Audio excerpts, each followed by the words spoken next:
Good. We are here. We are queer. And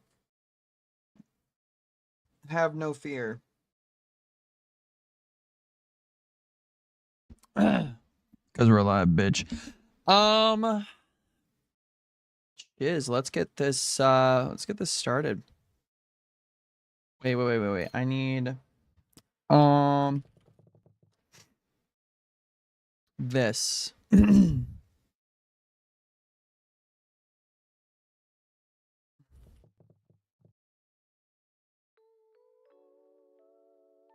just start out with a little bit of chill. A little bit of chillin'.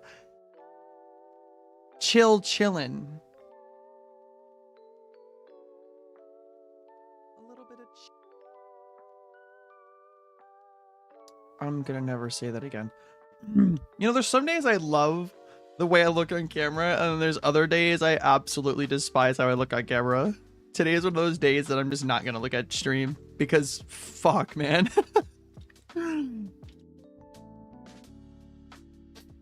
Oh my word. All right.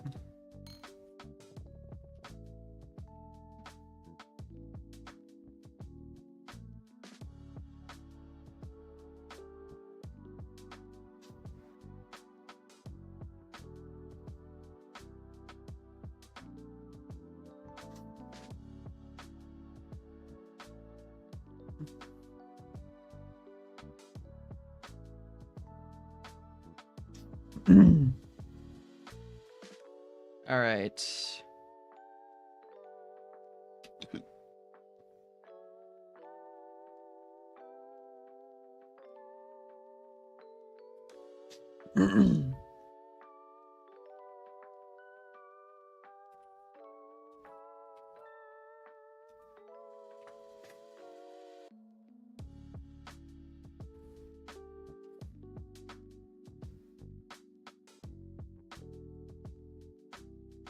All right. I think we are almost there. I just need to finish setting up the chats on my left and right here. And we'll be live. What's going on, Hunter? Wow, you were in this bitch quick. Top chatter is in the house. Top chatter in the house. I'm just setting up my dashboard here.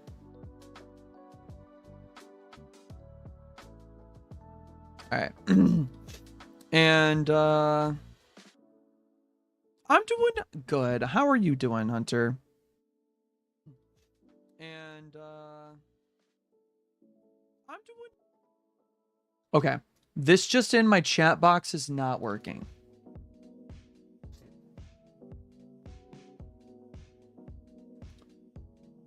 Okay, we're gonna do this then.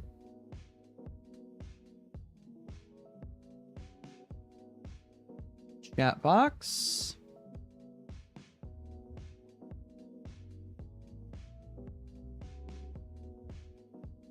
Not good, unfortunately. Glad you're good though. I'm so sorry. I hope that it gets better. I really don't want you to be having a bad day, so I hope that your day gets better though.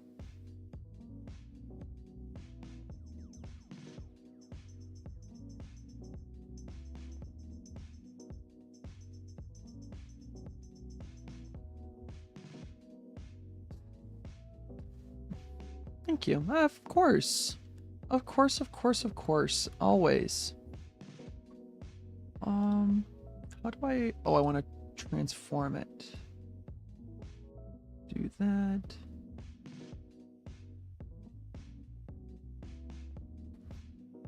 And then...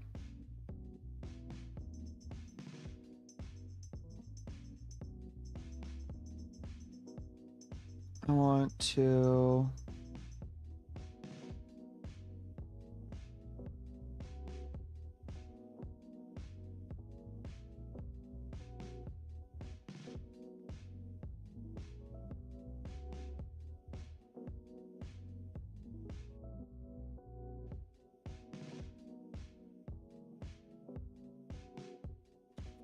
What did I do?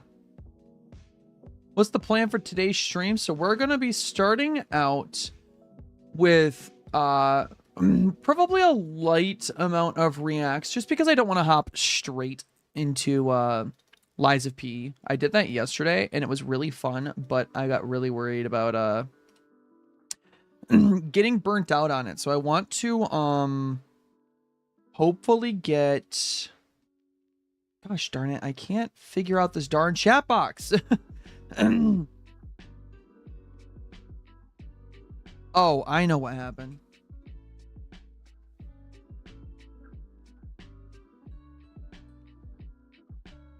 There we go. So we're gonna be starting out with a bit of probably a short period of reacts, and then jump into Lyin P here in just a little bit. So we're gonna do this. Where is it?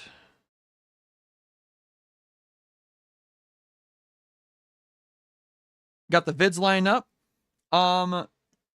So I was going to start with, I don't actually have many vids lined up. Actually, I do. I had a recommendation. So just give me like half a second here.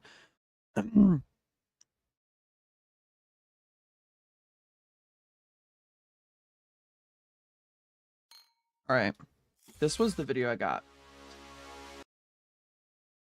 It's probably going to be our only react today because I do want to play Lyin P today.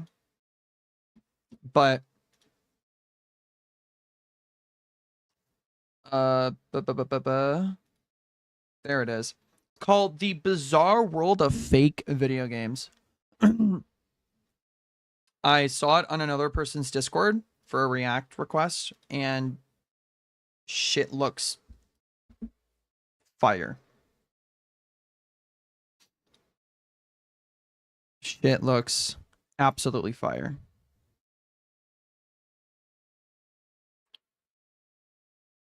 So we're gonna do that, and then 2 hours long. Damn, I better get comfy. Yeah, at some point, honestly, I don't know if I want to do honestly a 2 hour vid now that I'm looking at it.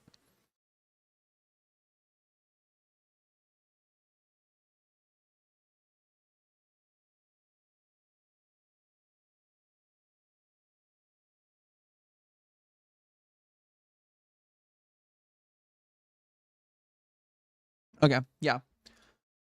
Because I can actually like sit here and play this game, because it's a much smaller game. It's a much smaller game. Like, this game is, I had not heard of this game before it was recommended to me. So we're playing a very new game.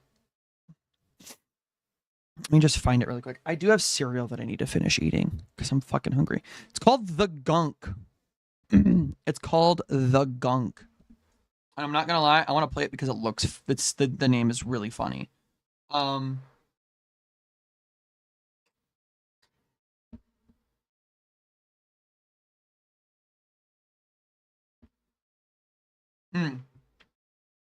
right. Well, the game's launching. Welcome, traveler, to a distant place, a world of both impossible beauty and unimaginable horror. A land where the brave will select one of 12 characters. Will you choose the mighty Minor Knight, the lowly Ratman, or the destitute No. Mad Pricker? Dude. So it's Raisin Bran, but it's maple flavored. You marshal their strengths and venture across a vast realm where only through hard-fought battle and victory will both the treasures and mysteries of this land spill themselves onto ye. Be it what lies in the dead man's garden, the bounty that awaits at the pauper's catacombs, or the madness that lies within the glass purgatory. Oh no! A world of monsters both great and foul. Have ye the stomach to face down the abominable? Stench champion? Will you discover the secret of the Goblin Knight? But heed my words, young hero. Do not Looks like a fall young prey Matt to Pat. the sinister temptation He does. of the dubious friend. Step forward, my The friend. champions, for this is the world of Vermis, a brand new video game from Plastervoo Entertainment, and Vermis is not real, and you know it's not real because that's Hey, the Bex, anything on the scanner up there? video. Hello, it's me. Oh, 1 second. We're in an intro sequence that I can't turn down. Landing on this stud. Sure, we thought we'd already be on another delivery job. But that energy spike definitely came from this place, and I'm already geared up back here. Alright, alright.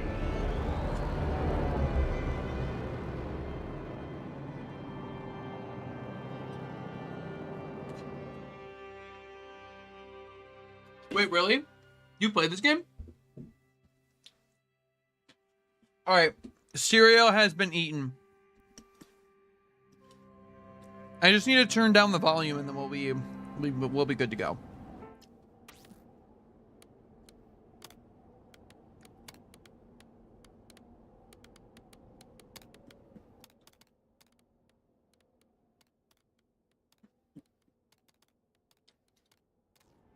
Okay.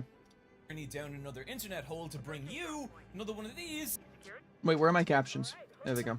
videos. This time we're talking about the strange world of fake video games. Much like explaining to your accountant that the wizard costume you bought is tax deductible, fake video games can be a little hard to understand at first, as you could be talking about anything from Kickstarter game development scams, AAA game trailers that were never real, Sony, you motherfucking liars, mobile phone apps where... honestly, I have no idea what's happening here. Or Hollow Knight Silk Song. But we're not talking about any of those because I don't care. I do care about Hollow Knight Silk Song. I bet that will be good. What we are talking about is the bizarre phenomenon of people creating games that just don't exist. And maybe you're thinking, John, what does that even mean? What are fake video games? None of this makes any sense. To which I would respond, no it doesn't. One up to you, Captain. Are they about to talk for 2 hours? 11th of February 2012. Are they about to talk for like 2 hours straight about a video game, like those fake video games ads? Game wasn't my sort of thing, but it's decent story wise. But from what I did play, yeah, I just wanted to give it a shot because I saw it. It looked cool, you know. I thought it looked pretty cool. A 1 minute and 19-second video was uploaded to the internet. The video was simple, just a still image with a song playing over it. But the curious part was the title. Persona 5 Tightrope title screen. Uploaded to a channel called Atlas XP5, and curious because A, Atlas was the publisher of popular video game series Persona, and B, at this point, Persona 4 had been out for 4 years, but there hadn't been a single word on Persona 5, except this video. And suspicious as that seemed, there was something so real about it. The song itself was a beautifully composed piece of jazz fusion that fit in well with series composer Shoji Meguro's previous soundtracks. And the illustration feature could have been ripped directly from the art books of Persona character designer Shigenori Sojima. Both elements combining into something that felt bafflingly real, but even more so when, in the weeks that followed, more and more tracks began to appear on Atlas XP5, and you could hear the entire game in these songs, the boss battles, the hangout music, the shopping sections. But soon, it wasn't just music being uploaded to Atlas XP5's accounts. Concept art, promotional posters, environmental design, and even anime. Dude, this is like AI apocalypse type shit. I do like the big fish she has, though. Felt like Doomfist. Yeah.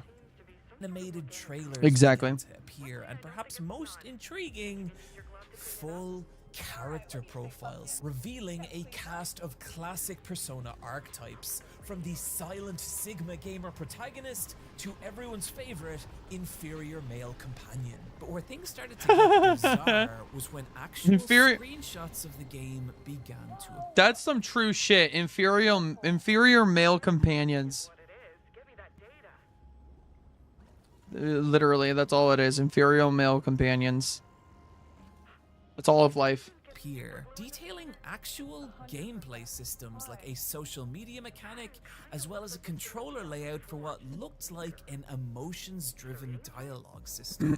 Soon, even pitch decks for the game's story were being uploaded, unveiling a narrative that featured interdimensional old gods and an in-game apocalypse the player would survive. And while that maybe felt a little bleak for the Persona series, it fit perfectly with Persona's darker parent series, Shin Megami Tensei, a return that a portion of the fan base had been rabid for. Those fans now passionately speculating about the validity of this game, speculation that went into overdrive when an official 2013 teaser trailer of Persona 5 seemed to reflect the themes of manipulation and control that were present in everything Atlas XP5 had revealed, from the artwork to the story details to even the titles of its songs.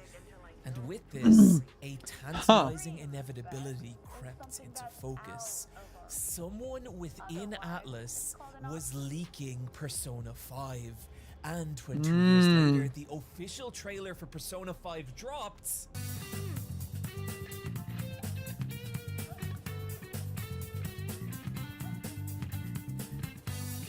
it was a completely different video game.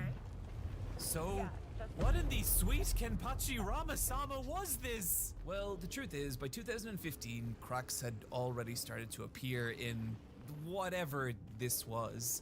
The internet had grown up a lot in the 3 years since that first video, that initial tightrope title screen theme being traced back to a single from J-pop duo Vivid Blaze, with all other tracks on this page being traced back to similar musical acts or soundtracks that were little known outside Japan. And while it's speculated that some of the artwork at least is original, I was able to trace enough of it back over the course of an afternoon to the point that I seriously doubt that. Meaning that what we're actually looking at here is a bizarre magpie's nest of dozens of different pieces of media scavenged from across the internet and then chopped and spliced together into something that creates the illusion of a real video game. This is what became known as Persona 5 Imagining Project, and its existence raises some interesting and precise questions. One, why does a piece of media like this even exist? Guys, AI is Two, gonna ruin us. How was it able to convince so many people? It's my Three, nickname. what is even the appeal of a fake video game from an audience perspective?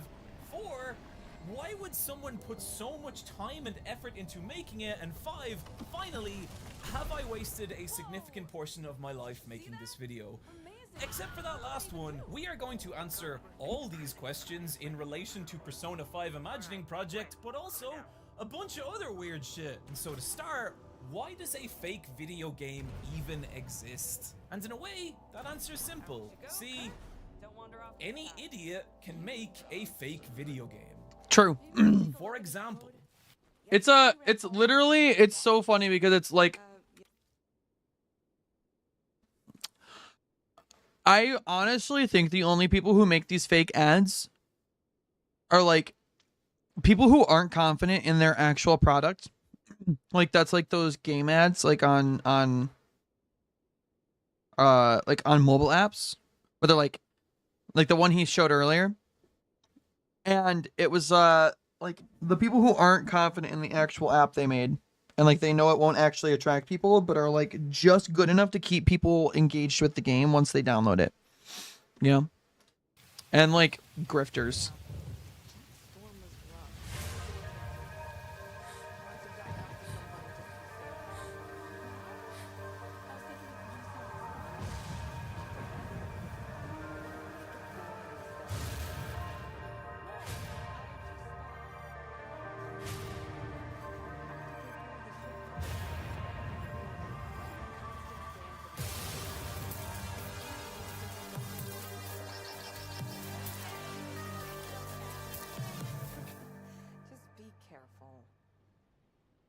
okay, that was actually advertisements for my fake anime / video game that I pretend is real through t-shirts, featuring the brand new Kimberly Angel long sleeve tee for people who either are or would like to be around a psychologically unstable clown girl. I'm gonna knock 20% off everything for the next 48 hours or until I remember to turn the sale off. So you can buy some if you want. iPatchWars.com. I promise this has actual relevance to this video. It's not just me being a nightmare capitalist person, though it is that too. Like a lot of people, I have always wanted to tell a story or create some kind of fictional universe. So I thought, what if I use YouTuber merch to piece by piece suggest a fictional interconnected world and through clothes tell that story? Fake video games work exactly the same way. They let us take ideas for stories, worlds, and experiences and let us ask, what if this existed as a video game? And that question, what if, can come in a lot of different forms, but one of the simplest and honestly most fun is the idea of demakes. By the way, I broke my finger, which is why I have to wear this, and you're not allowed to make fun of me. Demakes ask the question of Chat, what make if a fun of modern video game existed Chat, on make an fun of this guy's broken console. finger. So take something like Elden Ring, a title whose massive, lush world pushes current generation hardware to their limits. So it's kind of interesting to think about, what if that gigantic world was then crammed onto a PlayStation 1? Well, the Elden Ring Demake trailer answers that question, and it is bizarre looking at it. It's the uncanny feeling that this is the game you know, but coming from a different time. What's kind of insane though is that we can I have push that no idea what I'm question supposed to be doing even in this game. further, back another entire generation, in fact. With 64-bits Elden Ring video, this time asking, what if Elden Ring existed on a Super Nintendo? And it's fucking cool, but there are entire communities of artists doing this. Taking games and dragging them backward on the generational timeline, asking questions like, what if Horizon Zero Dawn was a Super Nintendo game, or Genshin Impact Get better was a limbs, PS4 dumbass YouTube, RPG, and true. or if Tears of the Kingdom ran on an N64. I think what makes these posts so popular is that there's something compelling about watching an artist deconstruct a video game, recognizing the core parts of it, and then showing creativity in how they preserve those parts through something as massive as a regression in generation. But for as cool as all this is, there is also artists doing the exact opposite. This is PowerQuest, and PowerQuest. So this guy from kind of Minnesota? rules. It's Yeah, Pokemon probably. robots through a weird adventure. That would check fun out, game. honestly. Unfortunately, I don't know due to where hardware the of heck Game I'm supposed to be Boy, going. lack of visual Maybe over detail here? means that idea of What am I little supposed to be battling doing right now in this robots game? is kind of lost, instead looking like a more generic fighter. And that's not a slight on the developers, they were working within the limitations they had, but what's so cool about Snake Pixel's reimagining is how it frees PowerQuest of those limitations, using the increased visual fidelity to create depth, which lets its background elements like the dog and the cat give us a sense of scale and the visual context to understand just how small these little fighters actually are. And as a side note, I really love the addition of this book bag. It creates this kind of after-school atmosphere, like two kids have met up, tossed all their school shit aside, and are now battling their tiny robots, all making for an image that feels more like PowerQuest than PowerQuest. This is what I love about Snake Pixel's work. They'll take the core of what's cool about a game and then rebuild it visually in a way that frees it of whatever limitations held back the original. And those limitations aren't always technical. Take, for example, the original Chrono Trigger. Easily one of the most beloved games of all time that bafflingly never got a true sequel. I know Chrono Cross exists, it's a fine game, it doesn't count. However, in 2001, a mysterious new trademark was created by Square, Chrono Break, which at least for a little while seemed to be a project in active development. However, due to the political snake pit that is video game production, the staff of Chrono Break were reportedly subsumed by Final Fantasy XI. That Chrono Break trademark expiring in 2011. Big L. That whatever this potential sequel might have been, we will never know. But the closest we'd get would be 23 years after the release of the original Chrono Trigger in the form of Snake Pixel's fan-made Chrono Break trailer, an animation that asks, what if Chrono Trigger got that sequel? What a new adventure starring Luca and Magus might look like, giving us a glimpse into this world that was never possible.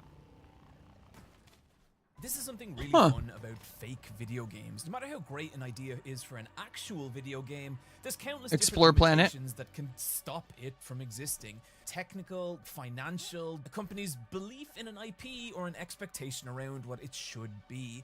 But with a fake video game, those limitations disappear, and we can just ask, what You if just do whatever Zelda the- was a 2D fighting game? What if Amy Well, and the thing with like fake video games is that like since there's no promise to make a real product, you can like literally make things look way better than they actually need to be like for a real video game release. Like it's It is new, Pumpkin. uh Rip up that stubborn alien plant for sure. Rose had her own platformer, or if Street Fighter looked like a Saturday morning cartoon, or Pokemon had actual interesting art direction, or if Disney and Nintendo had a crossover fighter, or if Rolled. FCL was a tag battler, or Rolled. Evangelion a turn-based fighter, or JoJo a visual novel, or Golden Boy a point-and-click adventure, or if Junji Ito's Gyo was a PS1 survival horror, or Silent Hill a skateboarding game. Oh, that's in poor taste. Or Pokemon was Australian, or oh god, this one's really wild. If House MD was a DS game with full-on fake screenshot mock-ups, fake gameplay sections, even a fake listing on Metacritic. Oh my god, that's fucking real. People have been uploading fake video game mock-ups to the internet Oh my for pretty God. much as long Holy as the shit. internet has existed in its current form. no way One of that the earliest, wait, does that actually exist? Okay? Wait. oh god, this one's really wild. If House MD was a DS game with full-on fake screenshot mock-ups, fake gameplay sections, even a fake listing on Metacritic. Oh my god, that's what. There's no way there's really he did his fake game research. No, he really did. There's a House MD video game. Okay, we're playing that live on stream. That's going on stream. Sorry, chat. As long as the internet has existed in its current Babe, what are you form. doing? One of I'm the playing the earliest I House could MD find video was from game. 16 years ago, just 2 years after YouTube was created, Resident Evil Rangist. And I show it not just because I think it's cool and I've never heard anyone talk about it, but to highlight the insane amount of effort it would take for someone in that era Oh, I need on another one of that those. hardware to create something this convincing. But there are so many insanely ambitious projects. But like, what's the fucking point? Think about that. If you're gonna go through all of the fucking effort to like make this video game and make it look so good, then why not like Cooper? Not okay. If you're gonna go through all of the effort of making this game look so good and be so convincing, why not just make the video game? Like, it's not even worth it at that point. You're going through all the effort to make a fake video game for a concept. Oh my goodness. What do you want? What time is it? It's noon. You need to go outside? You want to go outside? Okay. Give me just a second, chat. The puppy dog needs attention. Hey. Hey. Why do you yell at me like that?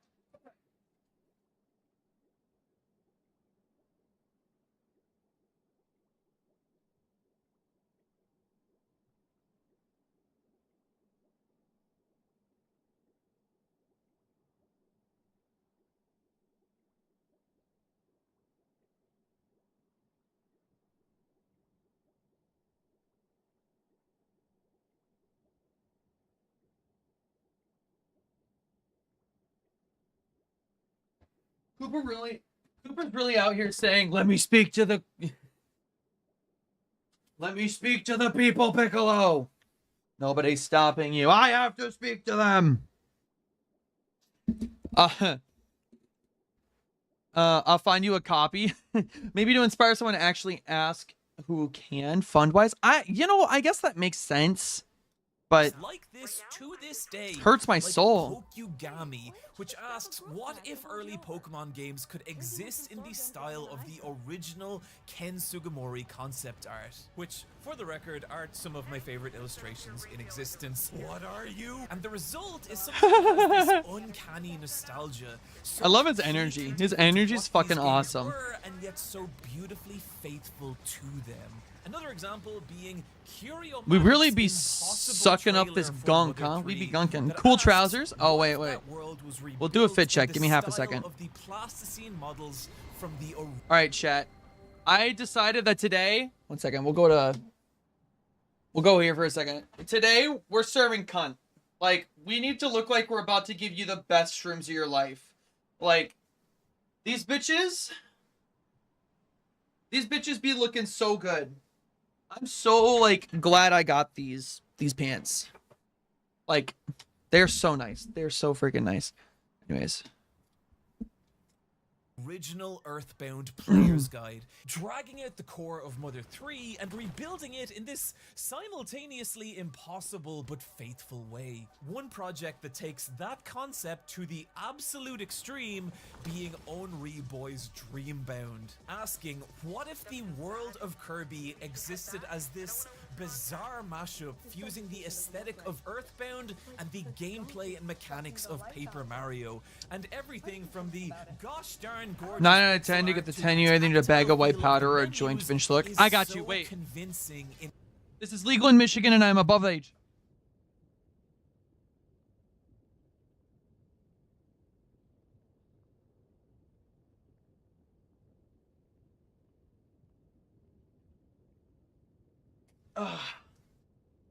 Homies. We got it right here. Oh god, that shit's strong. I'm not actually gonna keep that on stream because I don't want to get taken down. In answering that question, even though it is just an animation, it's so hard not to see it as an actual video game. But like, again, like I get it, like the concept art. Shit, yep, you get the 10. Hell yeah.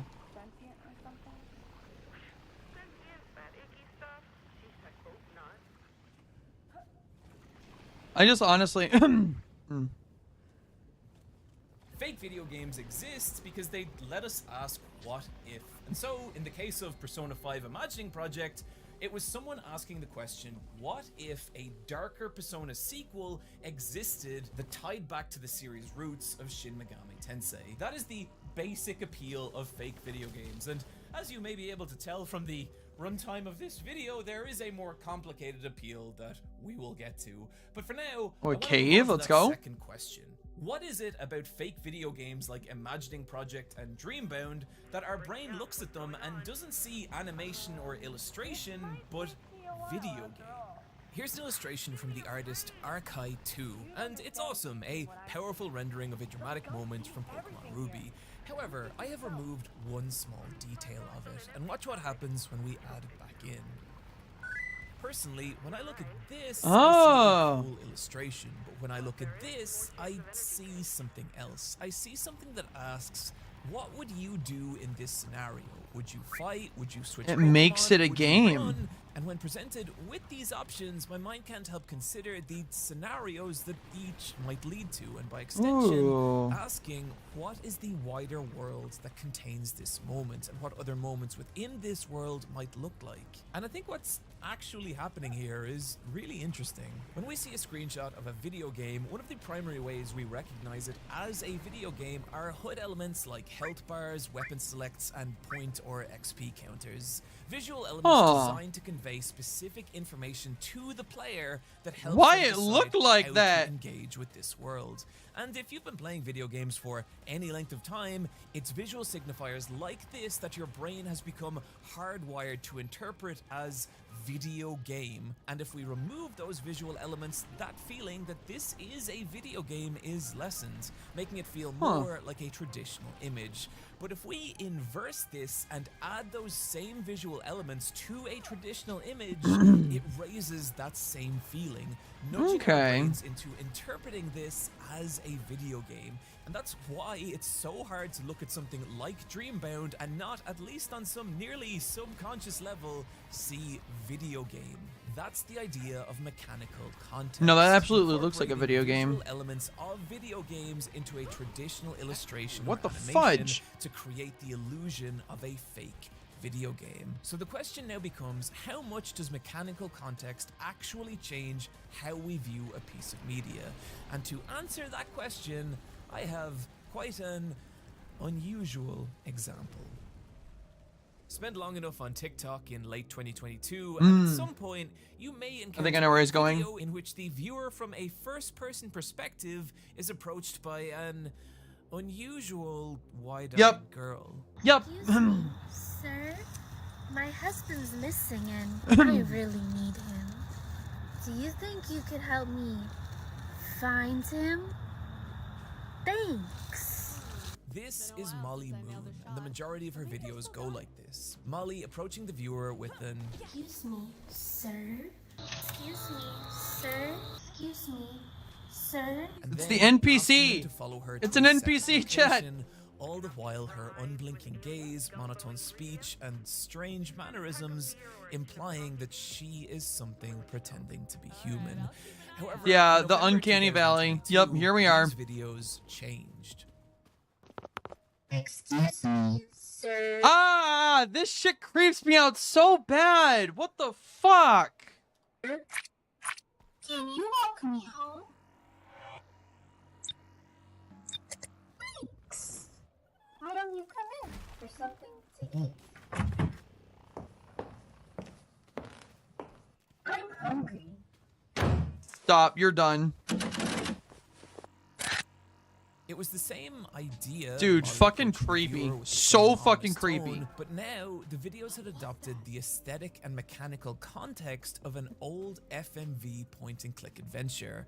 Something you could feel. It's in over. every Bitch, walk part of the yourself home. video, True. from its garbled compressed audio to its juddery jumping frames, and particularly in the choices it now presented the player with. Choices they'd have to navigate in an attempt to survive Molly. Choices that, just to be clear, were not real. Oh. This was still just a non-interactive video Damn on it. TikTok, and yeah, look at the difference this addition of mechanical context made. Molly's videos going from getting views in the hundreds of thousands to the tens of millions. Despite the fact that the basic idea of Tens these of videos was the same, millions? the addition of mechanical context meant they became something else, nudging the videos into the realm of suggesting this wider interactive experience that asks the viewer, what would you do? And while Molly was not the first or only Dude, creator to do this, Fucking she stands as an freaky. example Cali of horror the game coming impact now for mechanical context can them have. views. And if you True. wanna see just how powerful this idea can be, What the fuck? we need to talk about the work of Hoshi Backyard. Hoshi Backyard is clearly a very talented artist. Their work is gorgeous, precisely technical, yet retaining an intense amount of expression and personality. However, what I think makes Hoshi Backyard's work so powerful is how they use mechanical context. They recently created a series imagining Demon Slayer as a Souls-like, and what I think is so powerful about these images is the intense amount of consideration that's gone into not just what this game might look like, but how it might feel.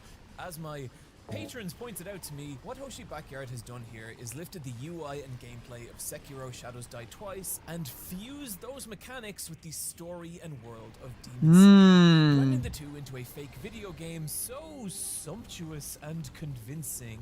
Everything from the tasteful way the camera is positioned behind the player to frame the action, to how your lock-on reticule will flash red to indicate critical hits, to even the fake PlayStation trophies that pop on the demon execution screen. It all combines into not just images that look cool, but feel like something you could reach out and play. And the result is these images going bananas viral. Hoshi Backyard No, it has is. several other projects like this, including Because that's fucking a sick. fake video game on the Magica spin-off series Magica Record, transforming that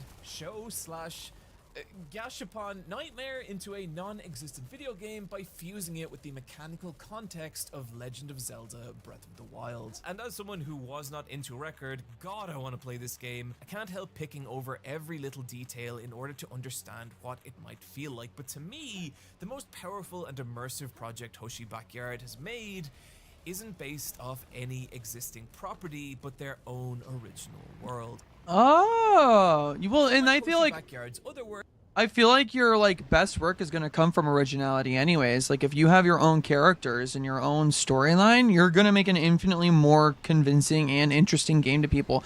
Like that's my issue with today's like movie genres and video games and all that, is that people consistently will like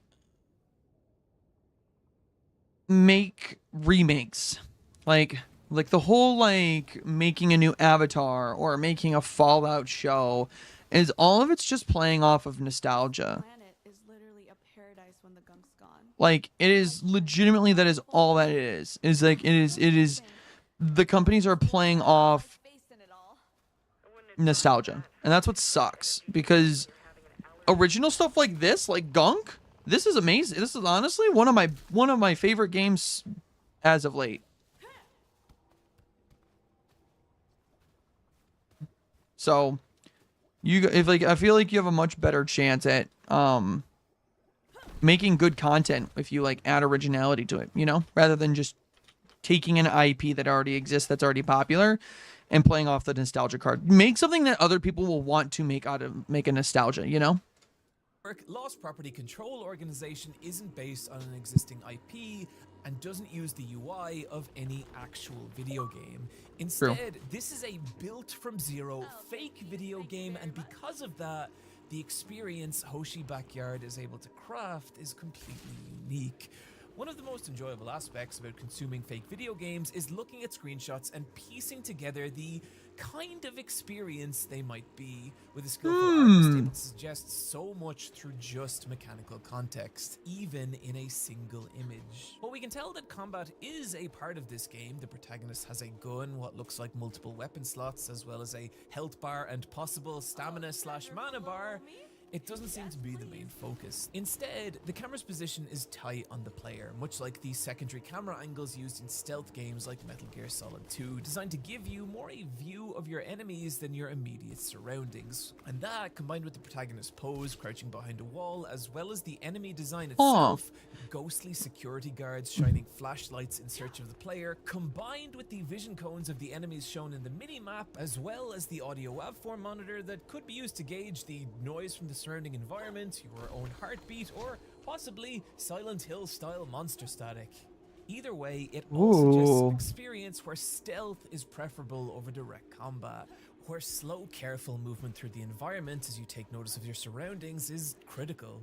The objective checkbox, as well as what looks like a Navi-esque assistant, suggesting that the player is not necessarily the victim caught up in some supernatural ordeal here, but rather on a mission, here to achieve a specific purpose. Now that is already an incredible amount Art is so epic. No, yeah.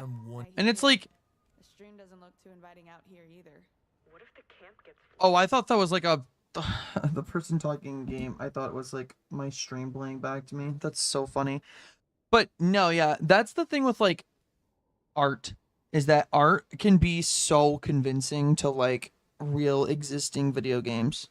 Like that, if someone were to have just showed me that and was like, hey, this new game is out, I think you might like it, I'd be like, oh, that looks fucking sick.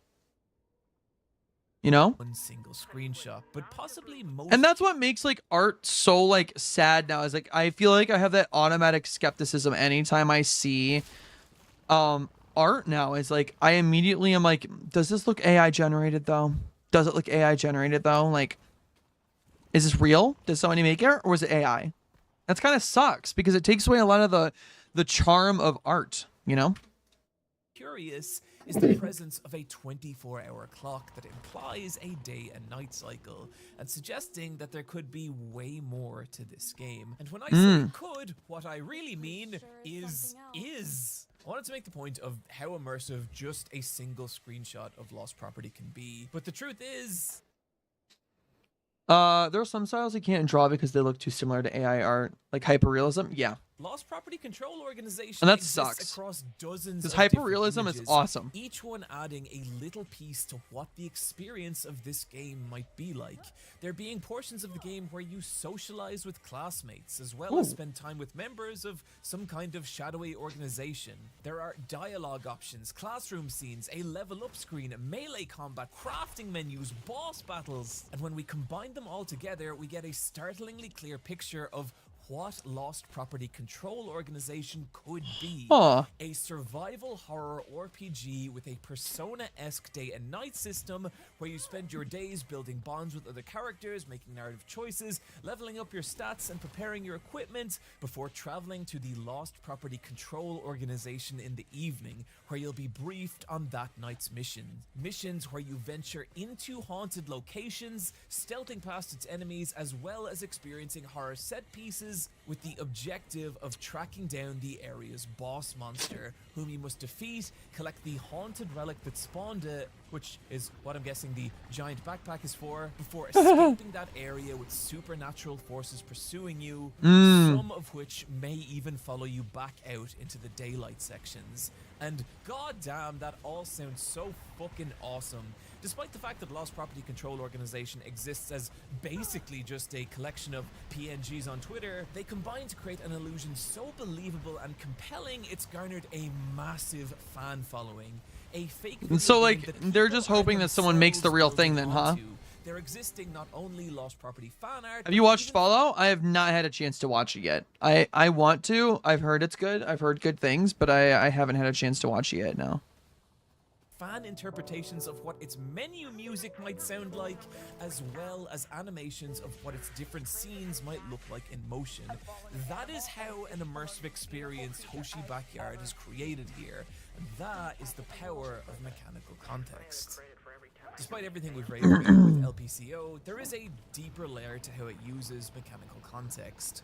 A strange detail about these screenshots is that despite how skilled Hoshi Backyard is, there is in them a strange brokenness. A lot of the backgrounds, particularly on closer inspection, feel scraped together from compressed textures and saw-edged polygons. Moments where a spill of flashlight will cause the environmental detail to crush into a ratterized mess of jagged pixels. The blood on the game over screen in particular looking like some lost relic of the PS1 era. So, what is happening here? Is Hoshi Backyard actually just some kind of hack? Well, obviously the answer is yes. Obviously the answer is no. But I think what's happening here is really interesting. This guy's As a just medium, funny. video games I are like unique in that they've this. only been I like around this a relatively creator. short period of time, and in that time what they are and how they're conveyed has evolved dramatically. If you look at a film from 25 years ago and compare it to a modern Please film no spoilers. I in want to see it genre, too. That's there fair. are going to be differences, but it's mostly in the details, the fashion, the fidelity of the cameras they're shot on, to smaller nuances like film grain or color grade.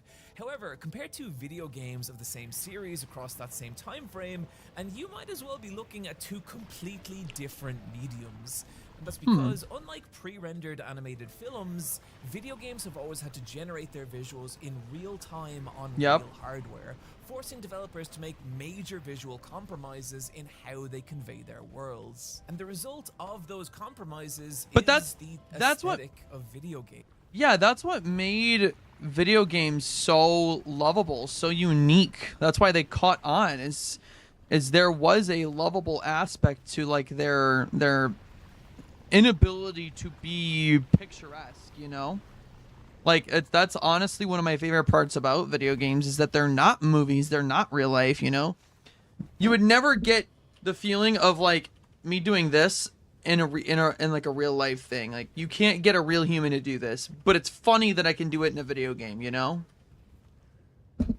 Pixel art and stuff in early Nintendo games. Yes, absolutely, exactly. From the stylized pixel art of the Super Nintendo era to the low poly landscapes of the PS1 and Nintendo 64 to even the shiny sophistifutures of the PS2/3 and 360 era. These aesthetics are all in different ways compromises born from limitation, and the reason those same aesthetics never appeared in other mediums is because other mediums never face those same limitations, even the earliest computer animated films. There's a quote I really love from the artist and composer Brian Eno. Whatever you find weird, ugly, uncomfortable, and nasty about a new medium will surely become its signature. CD distortion, the jitteriness of digital video, the crap sound of 8-bit, all of these will be cherished and emulated as soon as they can be avoided.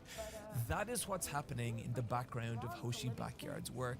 Not a mistake, but a conscious effort, not only to call back to the aesthetic of old video games, but to create the illusion that this is a world struggling to exist within the hardware of some fictional console. And not only does it immensely up the immersive quality of Lost Property, it shows us something really cool that fake video games can do. Use mechanical context on this deeper, subtler level, emulating the feeling of these hyper-specific eras in gaming, and particularly in a fake video game like Ghostbleed. Ghostbleed exists entirely as a YouTube cutscene compilation Oh no, I for a spooked game it. that, of course, does not exist. And from its goofy, low-poly character models to its ridiculous live-action cutscenes, with dialogue that is about as awkward as me trying to buy some eggs. That will make sense later. Where is everyone? There are plenty of dead people, but no living people to explain why. Maybe they shopped till they dropped.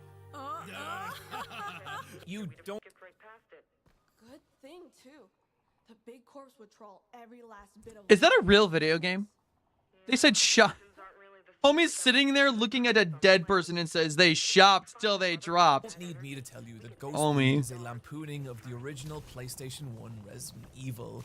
But if it just stopped there, I wouldn't Fucking be talking crazy. about it. What I love about Ghostbleed is that rather than being straight up ridicule, there is here a That was Tiny Boxer. powerful It love was of the facts.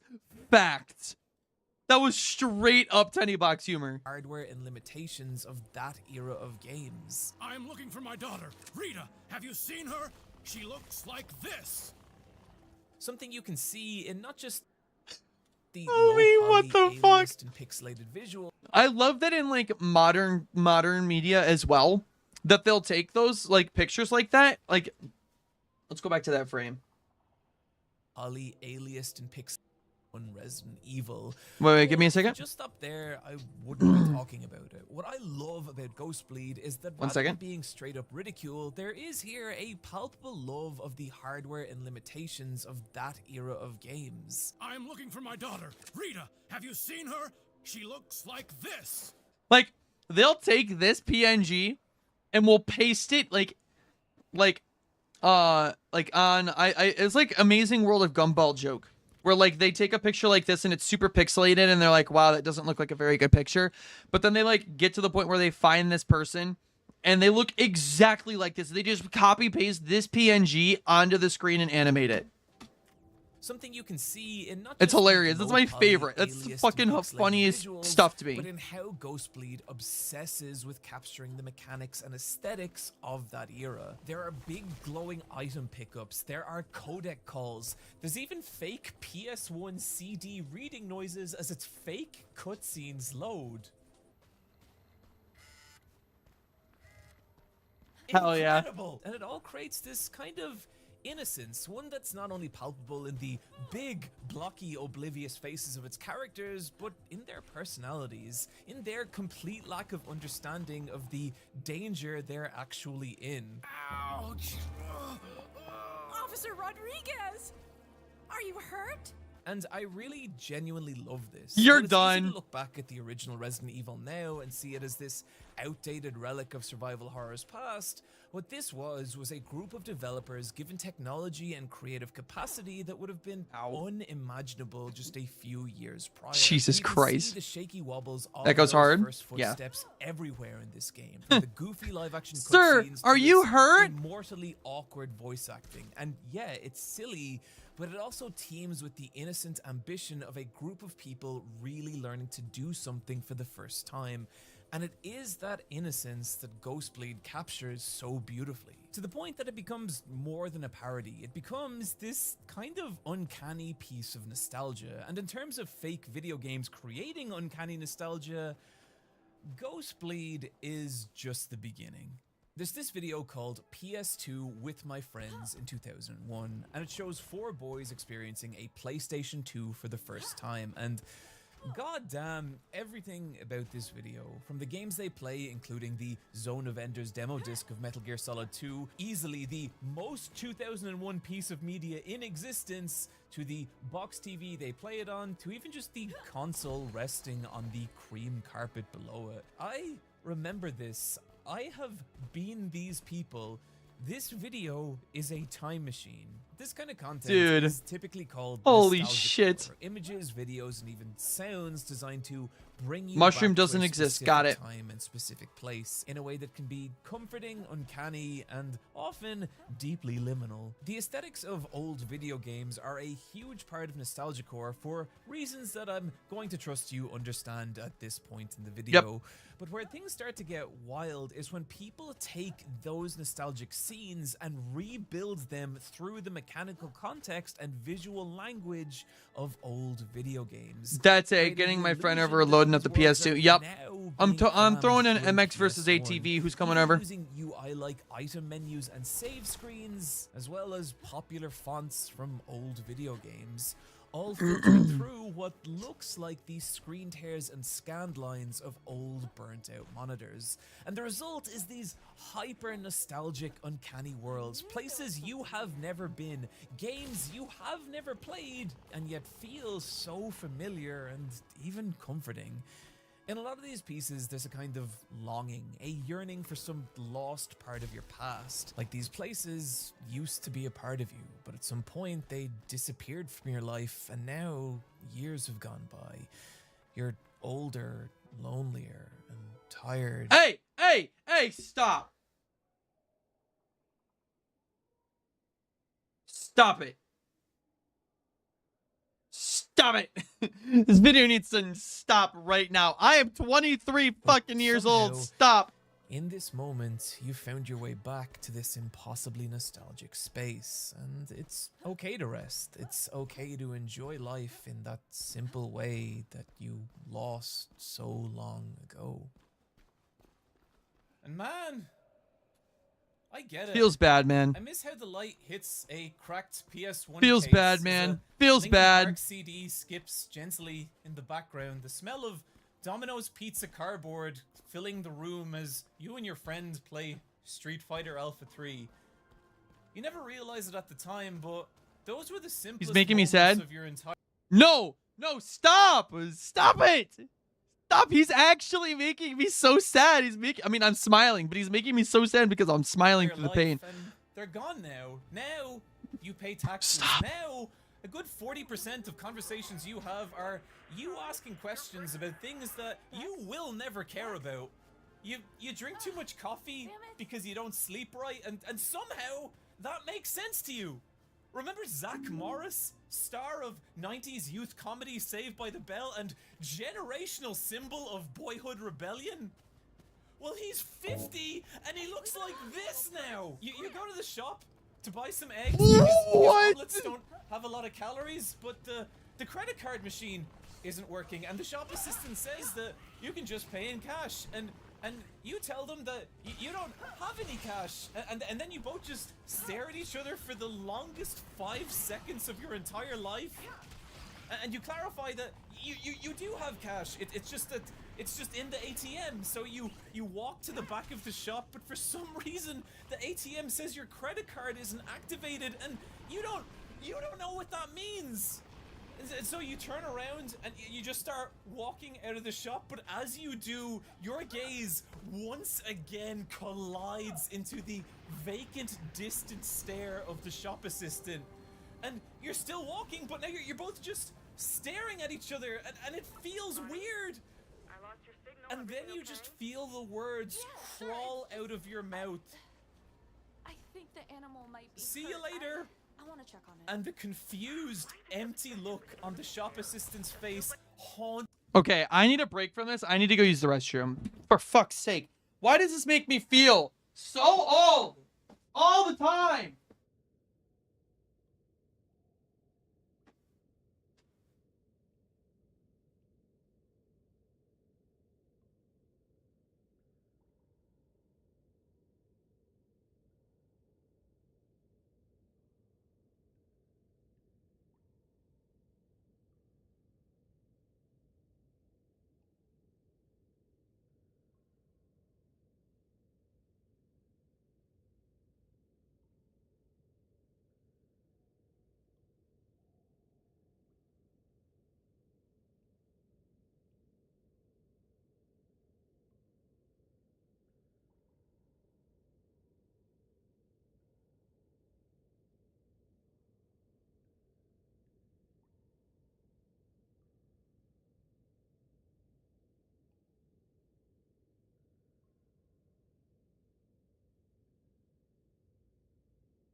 Holy shit, chat. Holy fuck. Oh, wait, my headphones are in the other room.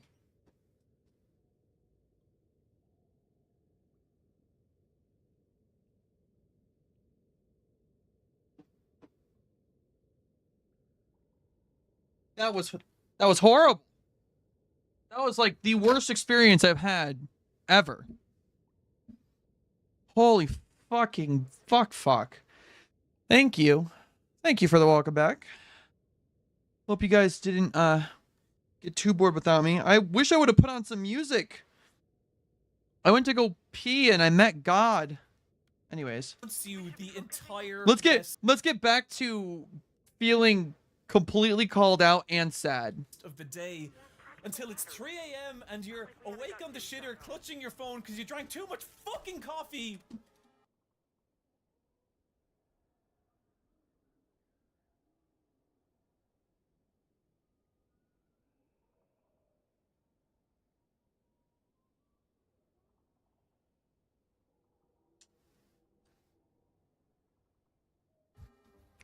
And one of these animations floats onto screen, and for a moment it's like, yeah, that please. I would like to go back to that. I've never felt more called out in my entire fucking life. God is well, funny enough, everybody's wrong. God is black. He's also white and Asian. He's everything and nothing. He also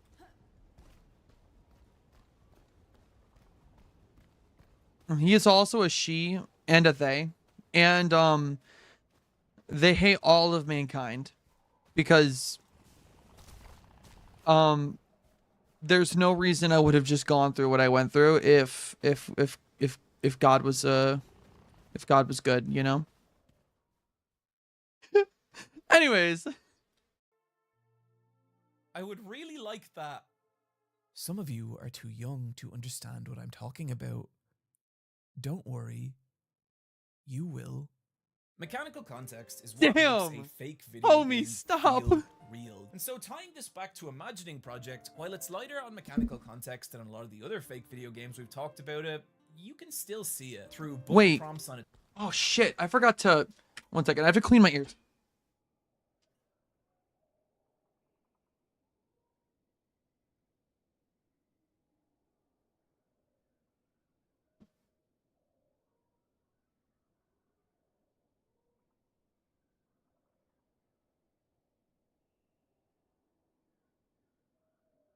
Hello?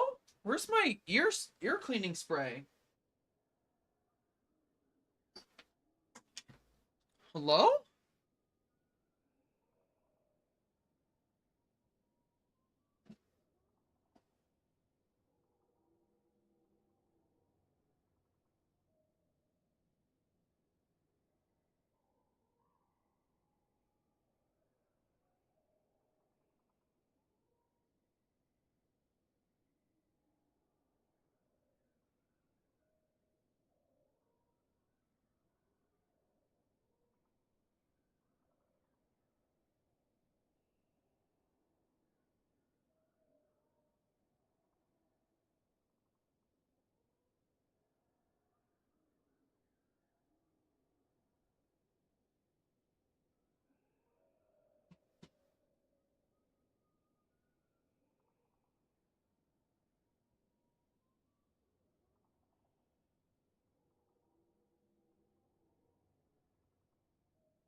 Guys, I have like this spray for my ears. For my piercings. That I'm supposed to put on every morning and night. And I can't fucking find it.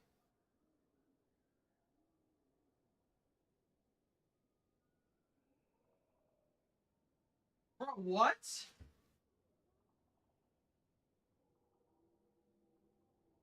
Go.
Well, I guess our ears are dirty.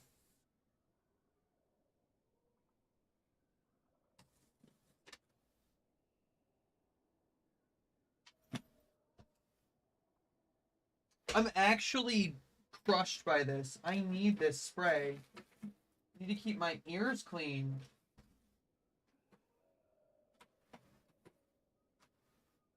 Put it in here.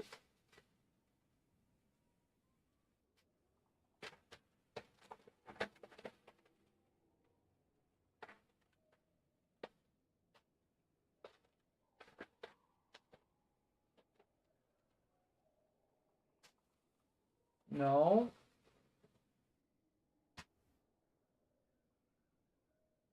I'm destroyed. I'm in shambles. If he calls me out again, you can go to Liza P so I don't have a breakdown. Oh no. Its menu, through controller layouts and its conversation mechanics, what looks like XP bars, in its visual novel-esque dialogue scenes. All just enough to nudge our brain into seeing video game. This is how it was so convincing. Which brings us to our next question. Why did people want to believe this? What is the appeal of experiencing a game you cannot play from an audience perspective? And to answer that question, we must once again delve into the murky waters of games past. Hello! This seems to be the perfect time to tell you about my new media book club style podcast, Versus Wolves, in which myself and Hey, Hex, looks like we're not the first intelligent life on this rock after all. I mean, there are structures all drags over your this area. scraper punctuated. It might as some try and not break down into tears of raw desire. So desperate are you to enter this world, to become game of bulge prescription. Now, back to whatever There we the go. fuck I was talking about. What you're looking at here is a poster slash piece of box art slash magazine advertisement for the game Double Dragon 2: The Revenge. And as you can see, it is a work of fucking art. From the dynamic composition that drags your eyes through this world of violence and romance, to the neon skyscraper punctuated skyline it's set against, to the logo stated with such brazen graphic boldness, it might as well say motherfucker at the end. All combining into this image that is some heavenly fusion of every 80s action movie poster. You try beholding this box art as a child in a game shop in 1989 and not break down into tears of raw desire. So desperate are you to enter this world, to become the Double Dragon. Now imagine that feeling when you slam the cartridge into your Nintendo Christmas morning and you experience this.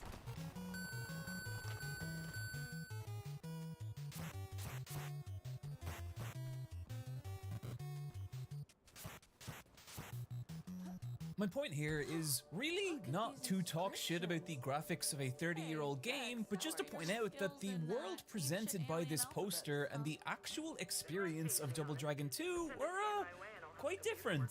This used to be really common. Because of the limited capabilities of hardware, companies would have to build an idea of a game and its world in the viewer's mind in order to sell them on it. And it meant there was a kind of abstraction happening when you played games. You as the player accepted that this 17-pixel tall man was really just a representation of this radical dude. In other words, companies would use secondary media to flesh out a game's characters and world, to give players a better idea of the experience they were meant to be having in a way that the hardware didn't allow. And this secondary media came in so many cool forms. Magazine ads, box art, gaming walkthroughs, even the sides of arcade cabinets. But probably the best known pieces of secondary media for games were manuals. Often gorgeously designed little paper tomes packed in with games that in the time before wikis and online fan communities were these treasure troves of additional information, context and lore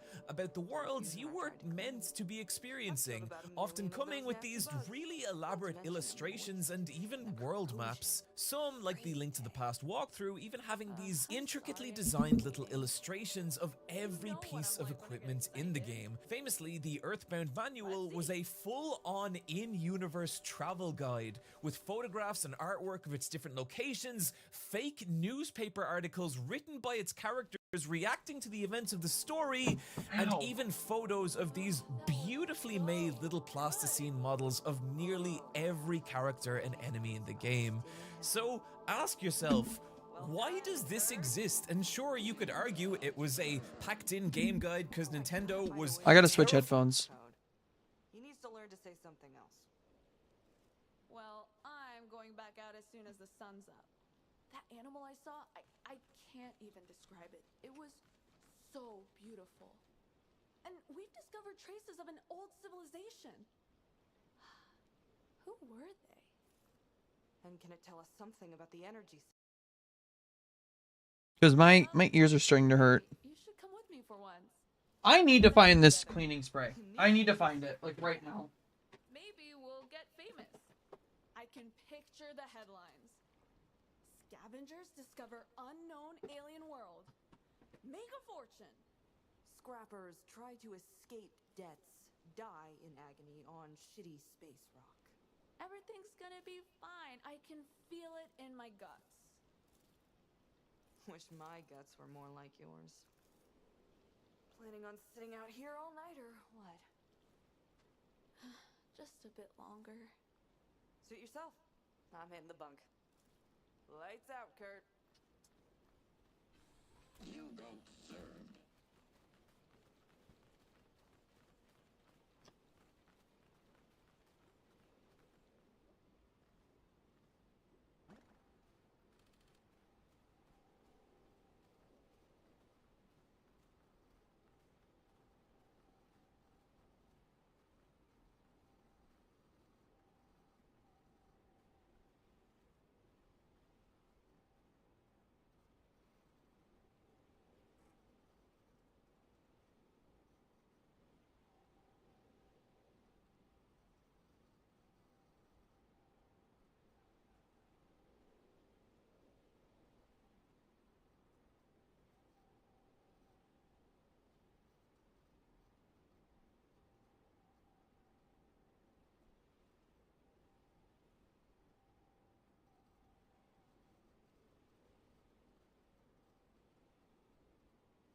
Chad, I found it.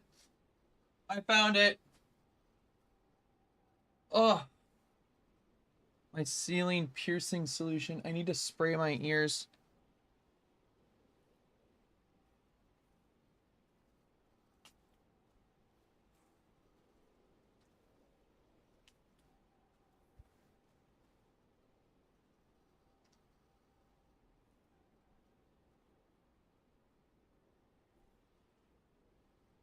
Ah, I sprayed it right in my ear. Fudge.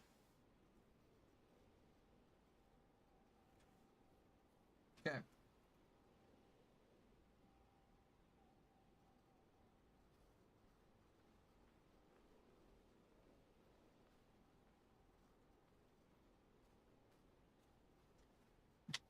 Ah. Ah, I sprayed that right into my fucking eardrum. I got it out though. All right. Here we are. The West wouldn't understand what the fuck Earthbound was. But I think it's more than that. I think this was designed to help create an image of this world beyond what was possible in the game. So if you've ever looked back at old survival horror games and wondered how people found them so pants-shittingly terrifying, this is a big part of it. As a player, you accepted that when you played these games, you weren't seeing this, you were seeing this. You weren't seeing this, you were seeing this. You weren't seeing this, you were seeing this. Fuck! Sorry, I don't know. Jesus Christ! That's the power of secondary media. The capacity to create a wider world beyond what the game could do. And I think there was a real art to that, which is why I think it's such a shame that ever-increasing graphical fidelity meant that we stopped needing secondary media in games. But it leaves us with an interesting question. What happens when you create secondary media for a game that does not exist? Apple Quest Monsters DX exists as a manual for a game that is not real, chronicling a fake RPG where the player battles and collects Pokemon-style monsters. It has a fake world map, fake screenshots, and even has a cover that uses plasticine models similar to the Earthbound travel guide. Which makes sense as its creator, Splendid Land, came to the idea from their childhood memories of reading old game guides for games they had never played, and the imaginary worlds those guides created. And what's so special about Apple Quest is how beautifully it captures that, admittedly, very specific feeling. There's a full-on gameplay section explaining that you, the player, have but here's the thing, if it worked before, it'll work again, you know? By reading through the game's massive 80-monster bestiary and selecting different monsters for your team, each monster having its own type, attack, habitat, and star cost, meaning that it's up to you whether you want to spend your points on a large team of low-level monsters or blow it all on one or two ultra-powerful boss creatures. And those are difficult decisions because of how compelling so many of these monsters are, featuring these gorgeously illustrated little sprites, as well as some genuinely excellent character descriptions. Number 10. Normal bird. Ever since it became a bird, people have commented how much more confidence it has. It ate 400 birds to achieve this form. My personal team was Apple Warrior, who cost a single star and is one of the weakest monsters in the game, but who I had to have because I needed to pair him with his rival, Carrot Warrior, who, if we're being real, is just Vegeta, but a carrot. Next up is Mr. Enigma, who is really only there because he frightens me and I don't want him as an enemy. And rounding out my team with a pair of boss monsters, the Power Beetles, a pair of emotionally supportive lesbian bodybuilders, and I trust I don't need to explain that any further. Yep. Making your way through Apple Quest Bestiary and selecting your team is how you experience Apple Quest, and that in itself is compelling, but what's awesome is the story that unfolds as you do. As you read through the Bestiary, the game throws in little narrative breadcrumbs, even foreshadowing the game's final boss, Orchard Guardian, 7 stars and strongest of all monsters. And you can feel that climax drawing near as you read further into the end game, the monsters growing more powerful and strange until finally, hey, spoilers for a game here that doesn't exist, skip here to avoid. And also, people should buy this. It's on itch.io. It's $2.50 and it's better than most actual games I've played. You reach the Orchard Guardian,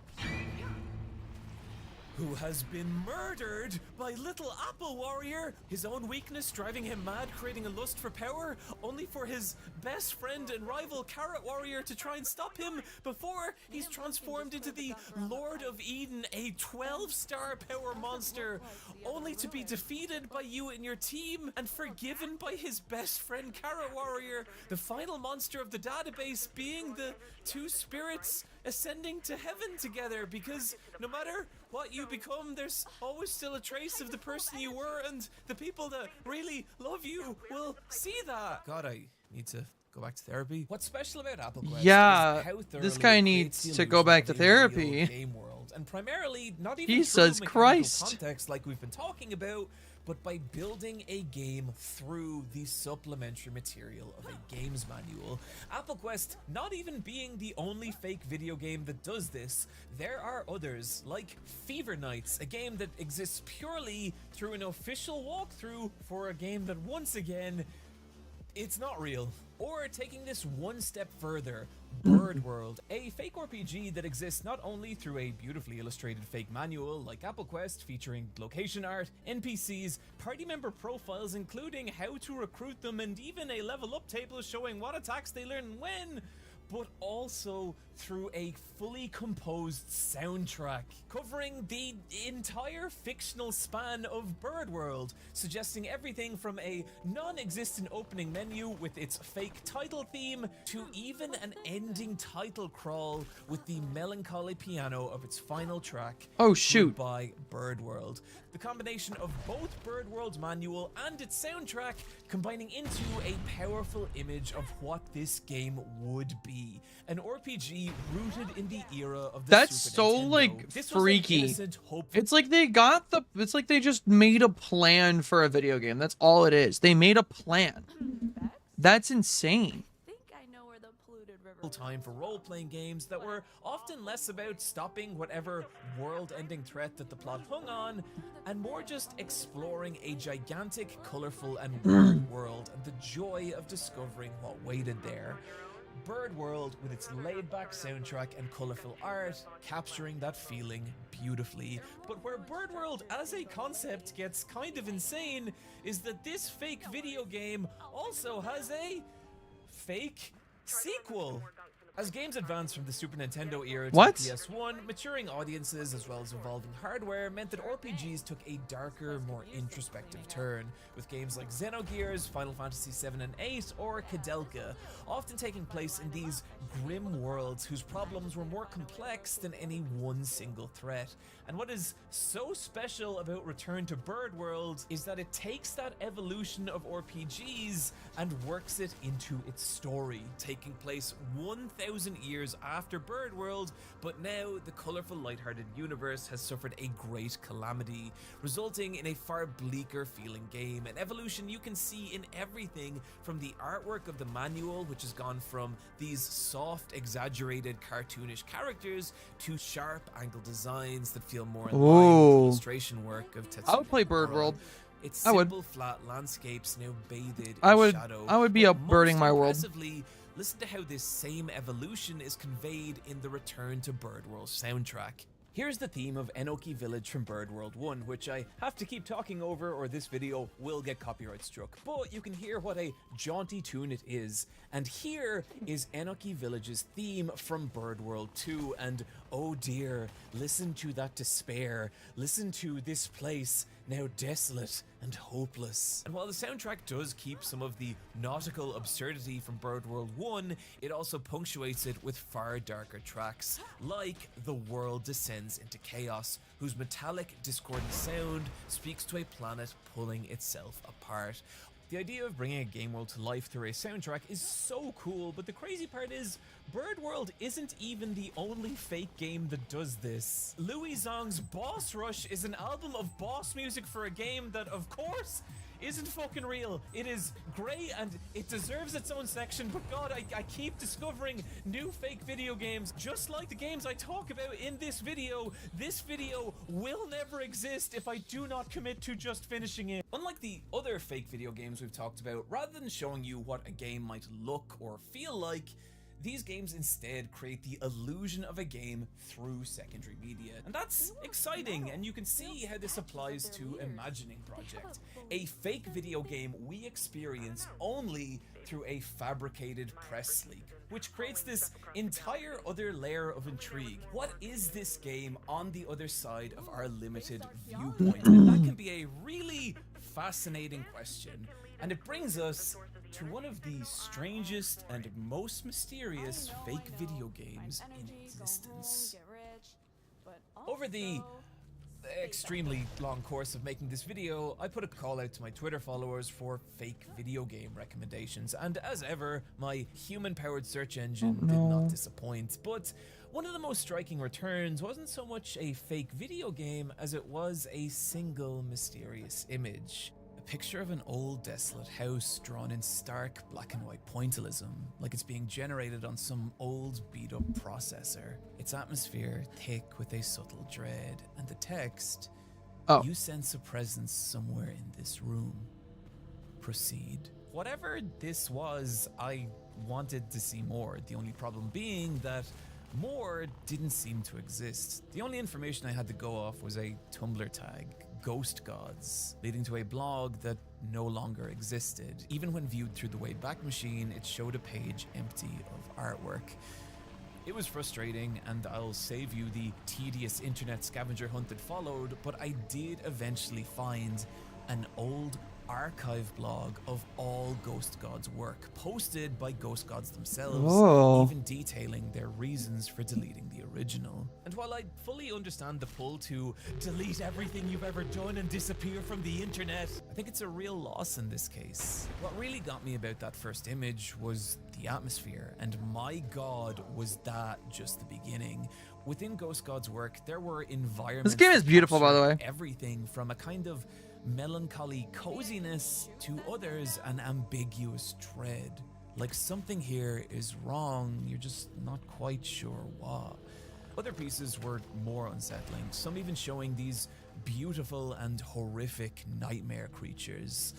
But what really struck me about so many of these images was the vague sense that they were all part of some interconnected world, which you could see in series like these sketches detailing some horrific abandoned swimming pool, a building that seems to have grown some kind of bizarre sentience, its walls pulsating with strange growths, organs dripping through its water slides. Bro, what? Parts of the building disappearing into gaping maws and gnashing teeth. I love these pictures. There's a real feeling of exploration in them. They don't feel super polished or finished, instead like the development of an idea, something to be fit into a larger whole. Which is why you may find it unsurprising that there is also here posts illustrating loading screens, inventory menus, and contextual choices. As nestled deep within this deleted blog, there lies a fake video game, Field Trip. What looks like a surreal Yume Nikki-like RPG Maker game, in which the player is pulled deeper and deeper into a I'm so bizarre distracted by world this of video. strange environments. Given the nature of this archive, it's hard to say for sure which pieces are part of Field Trip and which aren't, but even just the process of trying to figure that out is compelling. The feeling that through this deleted Tumblr, you Dude, are what? peering into this old forgotten world. Why of did a this get video so game fucking that never liminal? existed, and trying to make sense of it. And there's something a little spooky about that, right? Like walking around an abandoned house, nothing but the furniture, wallpaper, and decor, traces letting you know that someone used to be here. But just like an old abandoned house, fake video games can create a tremendous amount of unease with one simple idea. What if you are not alone here? What if something is in here with you? I think they valued beauty. The Legend of Polybius is a strange one. An arcade cabinet that appeared around Portland, Oregon from 1981 to 1984.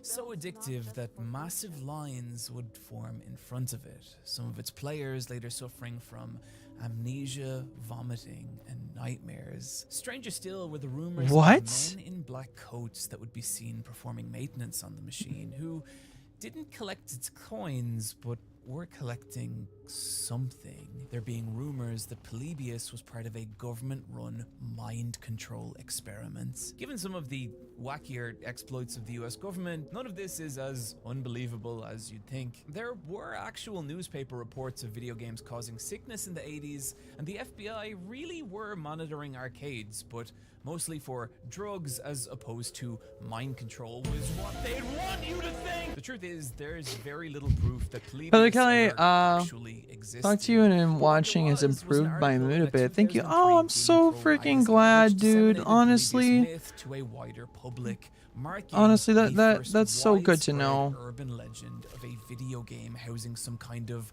malevolent force. I don't know where I'm supposed to. Oh, And it was just the beginning, because around that same time frame, the first I almost traces died. of creepypastas were materializing online, with internet I'm very using glad that you're networks feeling like a bit better. Usenet now reaching a level of ubiquity that meant those spooky internet stories now had communities through which they could spread. One of the most popular kinds of creepypastas being fake video games. And there were a lot. Sonic.exe was a broken Sonic game where the player is pursued by a nightmarish version of Sonic. Ben Drowned was about a boy who found a corrupted version of Legend of Zelda Majora's Mask, only to be haunted by a bizarre statue within it that begins to seep into his real life.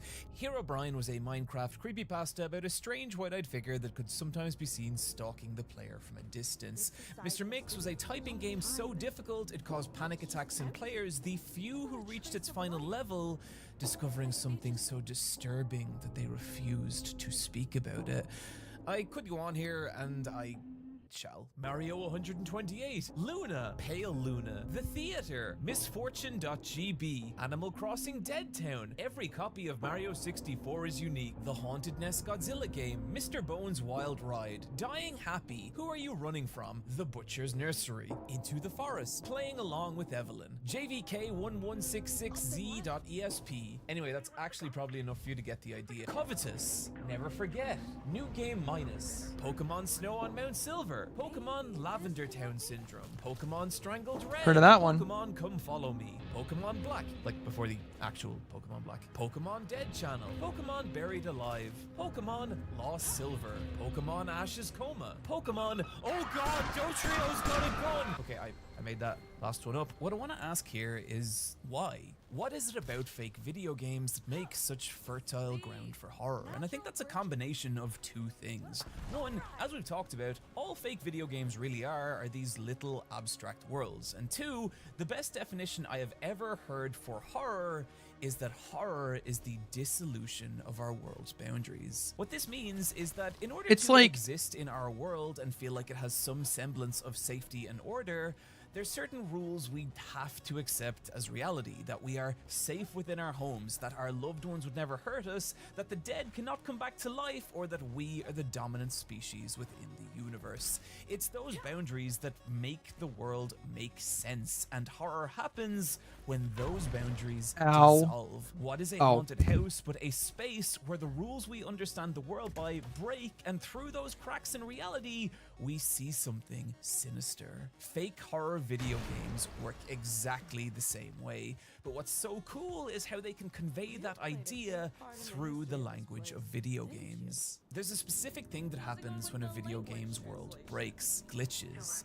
If we accept a video game's boundaries to be the lines of code that twist together into the rule sets that define these worlds, glitches are what happens when those rule sets begin to contradict and snap. Character models warp, textures distort, and NPCs begin to behave in bizarre ways. And it can be kind of amusing, but it's also sort of spooky. A tear in this reality, letting us see into parts of it we are not meant to. And what's so cool about so many of these fake horror video games is that they'll use the idea of glitches, of a corrupted video game, as the visual representation that its boundaries are dissolving, its world breaking down, and asking, what if through those cracks in this reality we see something staring back at us? Now granted, a lot of those stories did conclude with all the subtlety of the phallic motorcycle guy from the 7 remakes, but I don't think that should take away from just how cool a concept this is. And there's a lot of modern fake horror video games taking this idea of a broken video game housing some insidious entity and evolving it in some really creative and disturbing ways. The Lacey series is a collection of fictional Let's Plays where the player controls Lacey, star of a not real 2007 Flash game, as she works different jobs through different minigames. games. And everything about them, from their color palette to their gameplay, echoes this hyper-effeminate and very specific era of Flash games. And it's convincing. There are loading bars, there are poorly designed, albeit very believable menus, and artwork that has this kind of how to draw manga roughness to it. However, as you continue through these videos, the kinds of things Lacey is tasked with become strange and cruel. The world around her begins to warp and break, the artwork corrupting into these distorted and disturbing images, all implying a far darker reality than the player originally expected. Oh my god.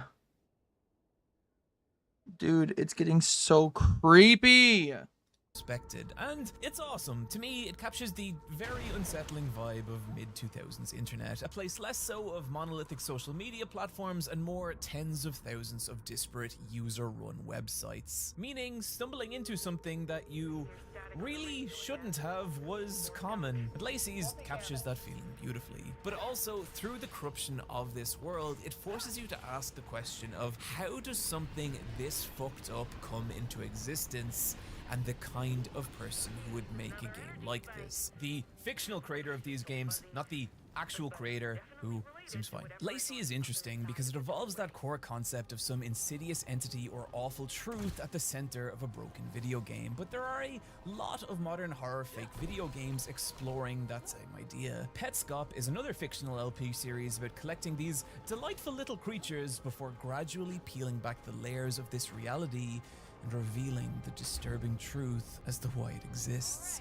Crow64 builds an entire media campaign around a cancelled N64 beta, and through its broken world, can we see the disturbing effects that cancellation had on its creator and his family. Diminish is a less horror-focused series communicated through a fabricated Let's Play, in which an unseen person plays through a fictional, ultra-difficult video game created by his dead sister, the memory of her communicating with him through the trials he has to endure in this game.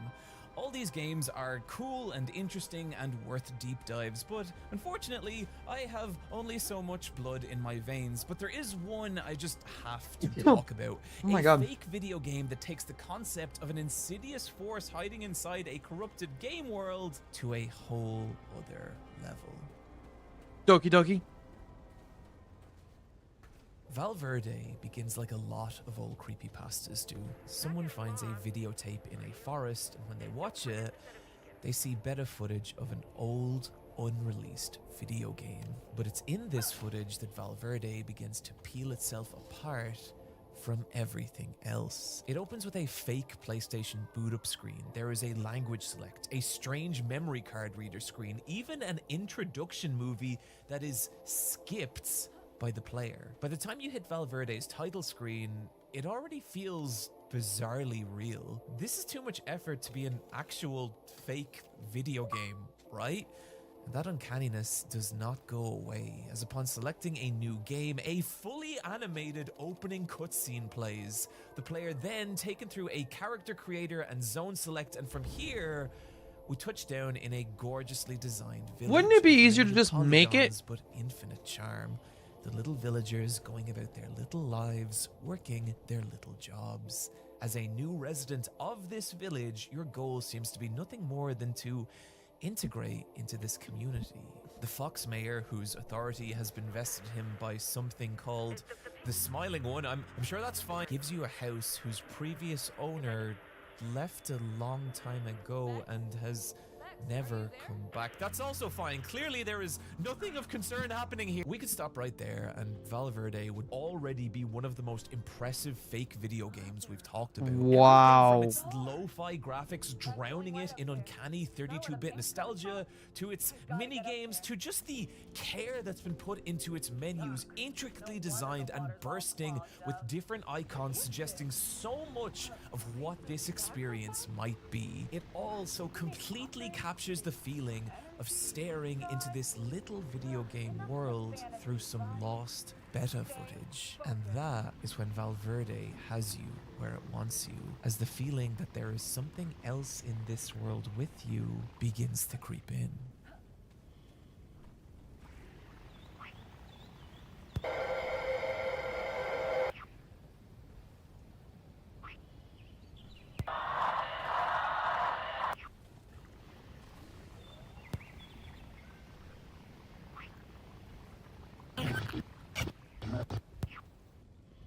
It begins when the Fox Mayor attempts to introduce the player to the other people who have moved to this island. But where dialogue should be is instead cracked, glitched out text, ghostly portraits in place of character art. What is happening here? The more Valverde you experience, the more of those questions you'll ask. What's with the unsettling amount of religious imagery in this game? Why are the landscapes that surround the village so strange and random? Who are the people in these portraits, and why does it feel like they're watching you? As those questions pile up, the peaceful video game world of Valverde begin to splinter and break. Textures bulge and crack. Villagers start to act in strange, uncanny ways. As the serene landscape vacillates and warps around you, glitches tearing open holes in this reality that reveal its deeper layers, twisted and frightening places, stalked by massive and impossible beings. And soon, Valverde feels less like the pristine little village you arrived at, and more like some abominable abyss. Oops. An ever-expanding void pushing through the corrupted world of a video game. But where that feeling hits a ludicrous peak is when the player encounters something impossible deep within Valverde's. A second fake video game, Tharsis, a strange third-person action survival horror entirely different from Valverde, with its own cutscenes, its own visual style, a player select both a third and first-person mode, its own menus. This strange pocket. This is getting a little. I'm gonna lurk for a bit. I'll still be here responding. I appreciate that. You get everything you've done. You need to get done. I will see you when you get back. The moment it went from an abyss and became an infinity. And as for the malicious entity that lies at the center of that infinity, all the way at the bottom of Valverde, we encounter it, an artificial, self-determinate god who has locked itself away from this world. So terrified is it by what it has created. Now, constantly generating new pieces of this place, designed to lock all of humanity Oh God, I couldn't. in this nightmare, so that our sins not upset the real God any further, lest we draw his wrath. Jesus Christ. That's what I think is happening. I don't know. Valverde is such an amazing evolution of the concept of some sinister entity lying at the heart of a fake video game. Straight up one of the coolest things I have ever encountered on the internet. But it brings us to a problem. Criminally, Valverde doesn't have that much of an audience. Its second part, featuring that second fake video game and artificial god, has at the time of writing less than 100,000 views. Meanwhile, Valverde explainer videos get many multiples of that, which, just to be clear, is not the fault of the people making these explainer videos, and particularly Nightmind, who urges you to go watch the original, and he's right. I think it's a problem that comes with how online content like this is sometimes consumed. That there's this belief that discovering the secret message of a piece of media is more important than what that media feels like to experience. And personally, I think that's a belief for wankers. To me, the emotion you feel while experiencing a piece of art, that is the art. If you want to feel the abyss-like experience that is Valverde and what is so special about it, sit down in a dark room and just fall down these videos. Let Valverde happen. And if you want to go down the rabbit hole of explainer videos after that, go for it. But you should never be taking your opinion on any piece of media from any YouTube video, especially mine. I think Modern Simpsons is good. If you want to know what is so special about these worlds, Base. you gotta walk around. I don't think Modern yourself. Simpsons is good. That is the appeal of experiencing a fake video game from an audience perspective.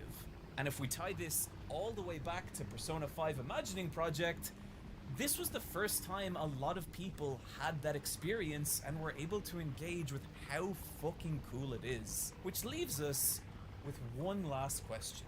What is the purpose of making a fake video game as a creator? Why would someone pour so much time and effort into doing this? And that, friends, brings us to quite possibly the most bizarre fake video game in existence. Even by Lumpy Touch's very high standards, Breaking Bad Game Boy is fucking bizarre.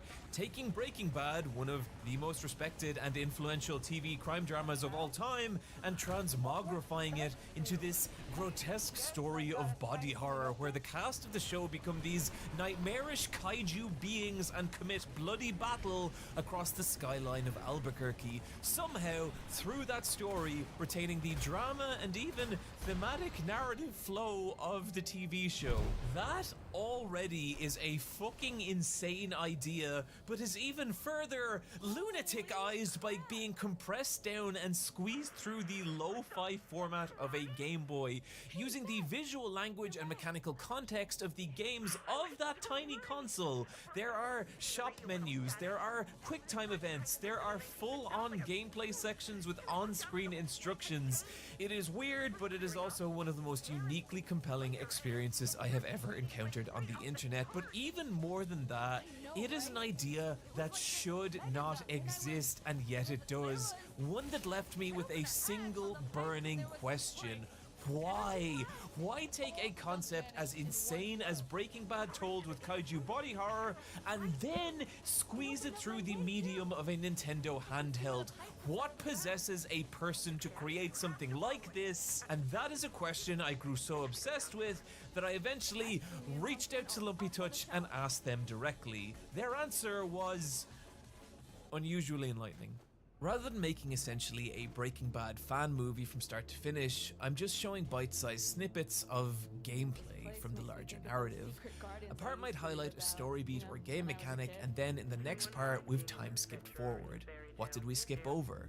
Viewers enjoy filling in the blanks, imagining high-quality gameplay, maybe a platform or point-and-click adventure game. Some of my favorite comments are people making walkthroughs for a game that doesn't exist. They've analyzed the footage and extrapolated game mechanics, levels, strategies, etc. It's awesome. Seeing Lumpy Touch reflects so much of how I felt about fake video games and how they invite the viewer to collaborate was honestly really validating and made me feel like slightly less of a crazy person. I think one of the reasons I have been so willing to pour such an ungodly amount of time into this fucking video is because I genuinely think fake video games invite the viewer to engage in a way that few other art forms do. And the fact that they don't actually exist, that they are not complete projects, is a huge part of that, because it forces us to ask not what is this, but what could it be? And I think that's a really powerful thing.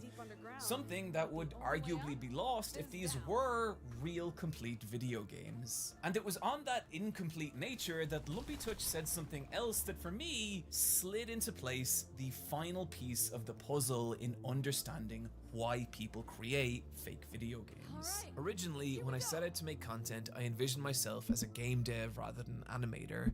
Unfortunately, making games is hard. Making fake games means I can sort of scratch that itch, build these worlds, and not invest 7 years of my life. I think this point is a big deal. That's what I literally was saying earlier. Growing up with video games as the dominant form of media, and video games being such a huge part of people's lives from such an early age, of course they're going to want to replicate that art. The only problem being is that making games is really fucking hard. While you do have exceptions like Bloodborne Kart, a fake video game that Pinocchio'd its way into becoming real, video game development is a viper's nest of multiple creative arts and technical sciences, all pulling each other apart. The worst game you have played is a miracle. But with fake video games, they allow people to create the illusion of those realities without the monolithic barrier to entry, which means so many more people can build those worlds, so many more ideas can exist. So, to put all this together, Persona's IP obviously is not available, and the technical skill and manpower to actually make it happen would have been completely impossible. This could have only existed as a fake video game. And in those terms, it was successful. It was compelling.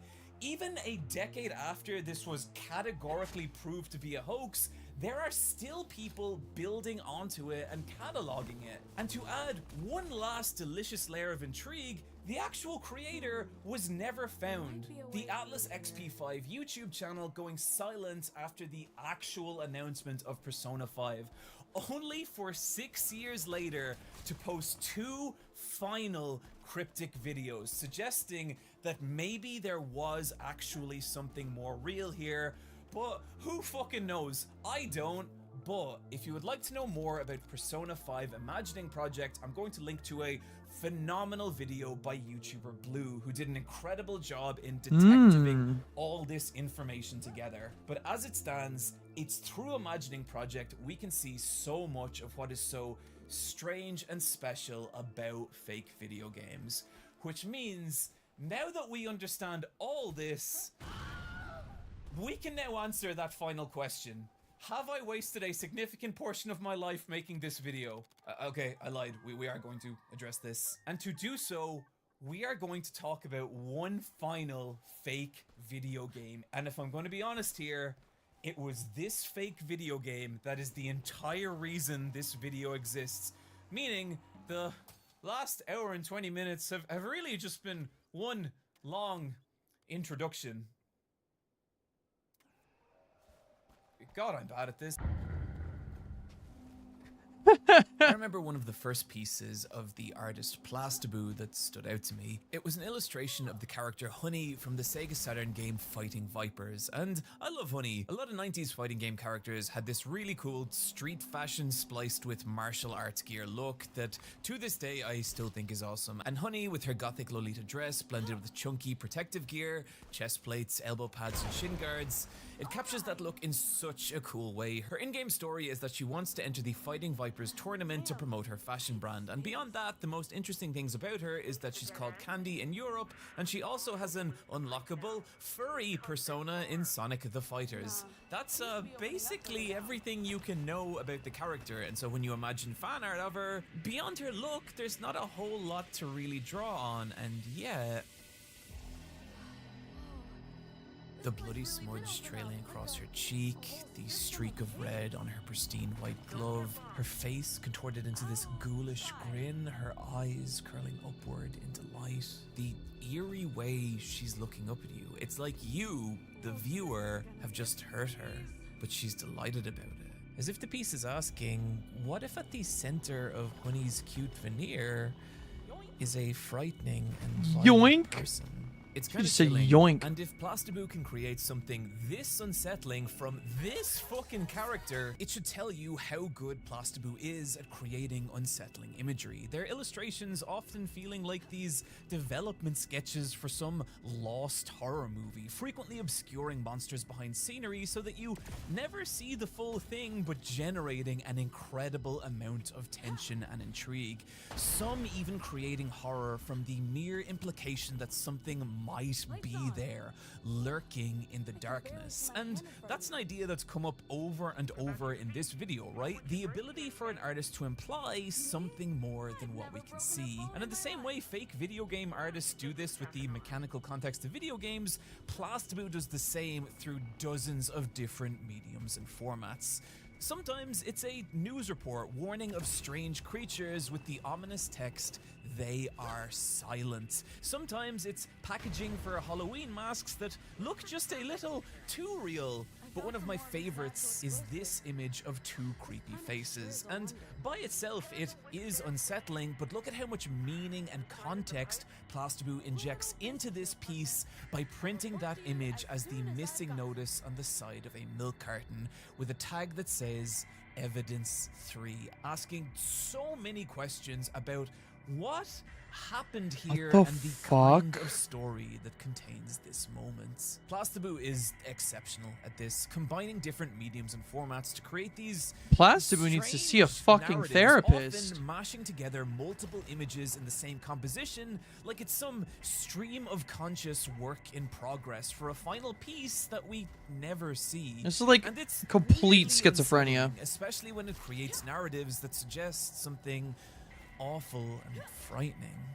Like this piece, where we see an image of a girl stepping forward with a welcoming look on her face, and then some kind of grotesque creature, its head encased in a metal What's going on, device, Bobby Boucher? touching what looks like Bobby a newborn Boucher child. Then the 08, same girl's welcome face in. contorted in terror, Hope you're having a the great same day so face far. again, now collapsed and broken. And finally, an empty chair sitting next to a memorial picture of the girl as a shadow of something looms out of frame. Sometimes Plastaboo will even build these narratives into We're watching a very entire creepy worlds video, across apparently. multiple different secondary pieces, like a city flooded with a demonic red light where there are no people, only bizarre elongated entities that stalk its streets and peek out at you from behind doorways. Another being a bizarre reality where small plush-like creatures wander these broken, desolate landscapes. I'm on the encountering these toilet, thank you. awful, otherworldly beings and massive, Well, hey, grotesque glad to give you a bit of all while their perception glad to of give you a bit. themselves and Oh the reality shit! around them Glad to warps give you and a bit distorts. of And yet entertainment another of these worlds is while a you're taking nightmarish care of school business. building where something is very wrong, where uncanny monsters stalk its hallways and bloated abominations lurch from the shadows. And as a side note, I really love the detail here that the monster has the same hair color, hair clip, and even eye patch as the girl at the bottom of the stairs, suggesting so much about what might be happening here. The reason I'm going so deep on Plastaboo's more traditional work is that through it, you can see what a weirdly perfect fake video game artist they are, even without mentioning their fake video games, drawing us in with images that ask questions, turning those questions into narratives through different mediums and formats, and using secondary pieces to build those narratives into worlds. In other words, the entire Bada process boom. we've been talking about this entire video. And it's when you look at this through Plastaboo's fake video games that things get really special. Video games are a huge influence on a lot of Plastaboo's work, something you can see in a lot of their creepy video game fan art. Not even just horror series like Resident Evil, Silent Hill, or Bloodborne, but eerie renditions of games you wouldn't expect, like Doom, like Earthbound, like Pokemon, as well as deeper cuts like Darkstalkers, Ico, Rival Schools, and Uniki. One of their worlds even focusing on a haunted Animal Crossing village. Images showing bizarre doppelgangers appearing at night, or candid photographs where strange creatures wash up on shore, or bizarre specters loom ominously in the distance, suggesting an Animal Crossing village where something is very wrong, as well as the influence of a lot of old video game creepypastas, one of their comics even being about two girls finding a cursed video game cartridge. The earliest work I could find from Plastaboo was even this layout, which looks like some kind of rough design concept for a video game, but from here, Plastaboo would push and evolve that concept in so many weird and fascinating ways. And some of it's a kind of This video is actually giving me like anxiety. I'm not even kidding y'all, chat. Like, sword with the text "Magical Girl After Battle," the distressed line work and rough pixelated fonts making it feel like a page scan of some old beat up game guide, or their Codename series, where they pair children with these gigantic, bizarre creatures. And man, the style of drawing, the typeface used, the compositions, it all gives me the feeling of CD inserts for some lost Dreamcast fighting game, complete with what looks like an end-of-run boss. Other of Plastaboo's fake video games are... oh my gosh, it's like an engine. Oh wait, that's sick. Love of the aesthetic of video games, from fake box art and CD illustrations to full-on mock-up screenshots that cover a massive span of bizarre games, like Yummy Yummy Poomy, a strange PlayStation 1 survival horror about eating dinner, I think, that exists only across a few images, a mock-up screenshot that uses the limited low-polygon aesthetic of the PS1, as well as a full-on fake promotional poster, and even a game over screen with the text, "No one can hear Poomy." Other fake video games including Lilo is Lost, a lo-fi first-person experience about exploring a bizarre, never-ending shopping mall, or Dream Trading Archives, which honestly I don't know what the fuck is going on here, but it looks awesome, or Home, which is just a bizarre game which also has a scanned troubleshooting section from its manual with hints about what to do if you start getting messages from aliens, or if grandma and grandpa die. If 3 days pass once you arrive at the cottage and grandma and grandpa are not in the house or nearby, they might be deceased. This does not affect the game except for the attic that would not be accessible for the rest of the game. An occupied message will pop up every time you try to enter. This happens very rarely. Creating a new game file should make them appear. Loading a previous file will not bring them back. By now, I hope it's clear how natural Plastaboo is at creating fake video games, which leaves only This is fucking creepy. the final fake video game I want to talk about. This one being the entire reason this video exists. One that incorporates not only everything we've talked about, but on a scale unlike anything else we've seen. Have to make it over this chasm.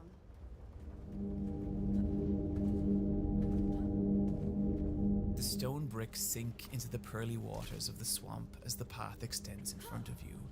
You can distinguish a flat landscape covered in cloudy waters and weeping willows, all enveloped in a thick veil of mist. This is the Silver Swamp. It is eerily silent. There is not the sound of insect, bird, or beast. The calm is almost haunting. Once you cross the mist, the atmosphere is filled with a violent silence that only ceases with the splosh of your foot hitting the water. The shapes of the mist swirl and spiral around you, and sometimes you swear you could see people in them. A faceless woman holding a child, a girl whose face is frozen in terror, a naked man staring out at you from behind a tree, emanating a threatening aura. But the phantoms are not what scares you. The more time you spend in the Who up mist, gunk the in more that a gunk? weariness creeps into your bones. You find yourself in a constant battle just to stay conscious. If you happen to have a night watch mushroom, it will help you stay awake longer. Finally, a solid shape emerges from the mist, and you are confronted by the Lost Paladin. Be gone, Shadow. Return to the fog. You will not fool me twice. The Lost Paladin rushes you, raising his sword, only to crash to the ground, exhausted, collapsing into a deep slumber. Now that they are unconscious, you may choose to steal their sword. You do. You obtain the Unbreakable Path. Soon, you begin to worry that the Paladin's fate will soon be yours. You try to stay awake, try to push through the deep mist and thick mud, but soon you can barely distinguish between reality and a dream. The swamp water covers your body like silken sheets. You stand on the surface of a vast and infinite lake beneath a pitch black sky, the only light coming from a hanging moon. Below you, at your feet, beneath the water's surface, is a sea of corpses, and that is when it appears. None have awakened from the dream. Resist not, and your flesh shall be banished, so your soul can rest under the peaceful waters, among many others. The aspect of the dream draws its blade gracefully and lunges with inhuman speed. If the aspect's dream crosses your heart, the dream will end, and your body, consumed by the mist, will never be found. Dude, But what aspect the is nimble fuck? as it is fragile. One single hit can end the illusion.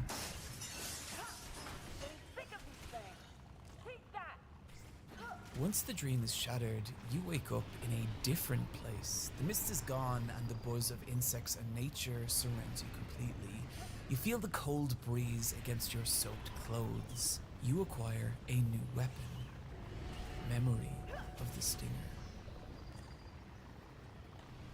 What I just read is a slightly adapted passage from the book Vermis, and Vermis is simple. It is an official guide for a game that doesn't exist. Its pages are filled with walkthroughs for its different areas, bestiaries of the monsters you'll face in them, item pickups and their locations, even an in-depth list of character classes. But despite all this, what Vermis actually is, or how you interact with it, is curiously opaque. While its text is full of information about its world, it never goes so far to outright describe what kind of game Vermis is. There are no controller layouts, screenshots, or even descriptions of its gameplay mechanics. In fact, the only definitive clue I could find that Vermis is even intended as a video game is a fake torn sticker on the cover of its second volume reading "Game Disc Not Includ." And I'm going to assume that those missing letters are Ed. What this world is and how you experience it is a mystery, but that mystery is a huge part of the joy of experiencing Vermis. Rather than directly telling you anything, Vermis is constantly asking you to infer its meaning, and that begins as soon as you hit the character select. Although Vermis doesn't even tell you this is a character select. That's something you have to infer both from the title, Vermis, which this medical website tells me is the part of the brain that coordinates movements, as well as many cryptic passages about which flesh do you choose, which flesh is yours, leading me to believe that we, the reader, are meant to be some kind of disembodied spirit sliding into the brains of these characters and vermising them. And this idea comes up a lot, the idea that this body is not yours.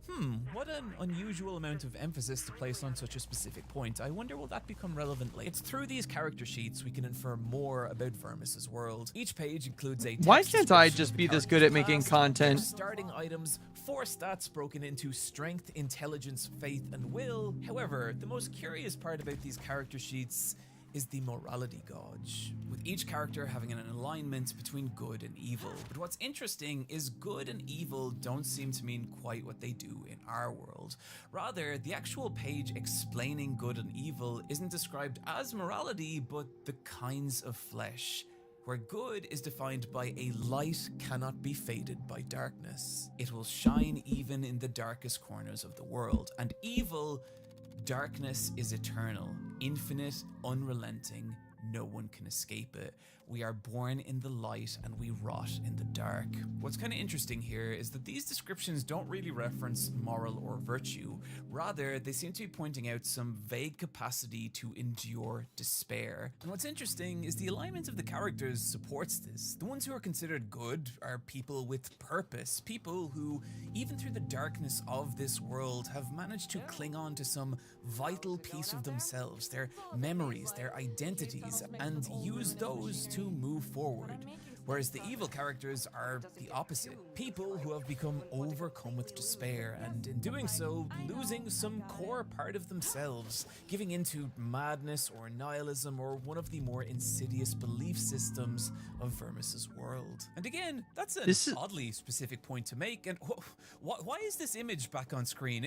What is that music? It's like we're building to some kind of conclusion, possibly suggesting some kind of alignment system. Immediately following the character select is a page called The Known Gods. But apart from this lovely little piece of flavor text, there's no actual information about who these gods are or how they relate to each other. Meaning, like everything in Vermis, if you want to understand them and thus their wider effect on the world, you're going to want to keep a pen and notebook to collect the little breadcrumbs of lore Vermis will occasionally drop you.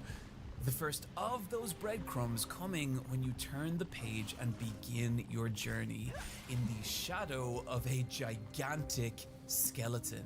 This is Vermis's opening area, and the massive monolith of bones that looms above you is the corpse of Gervik the Great, one of the 6 gods. And the message is clear.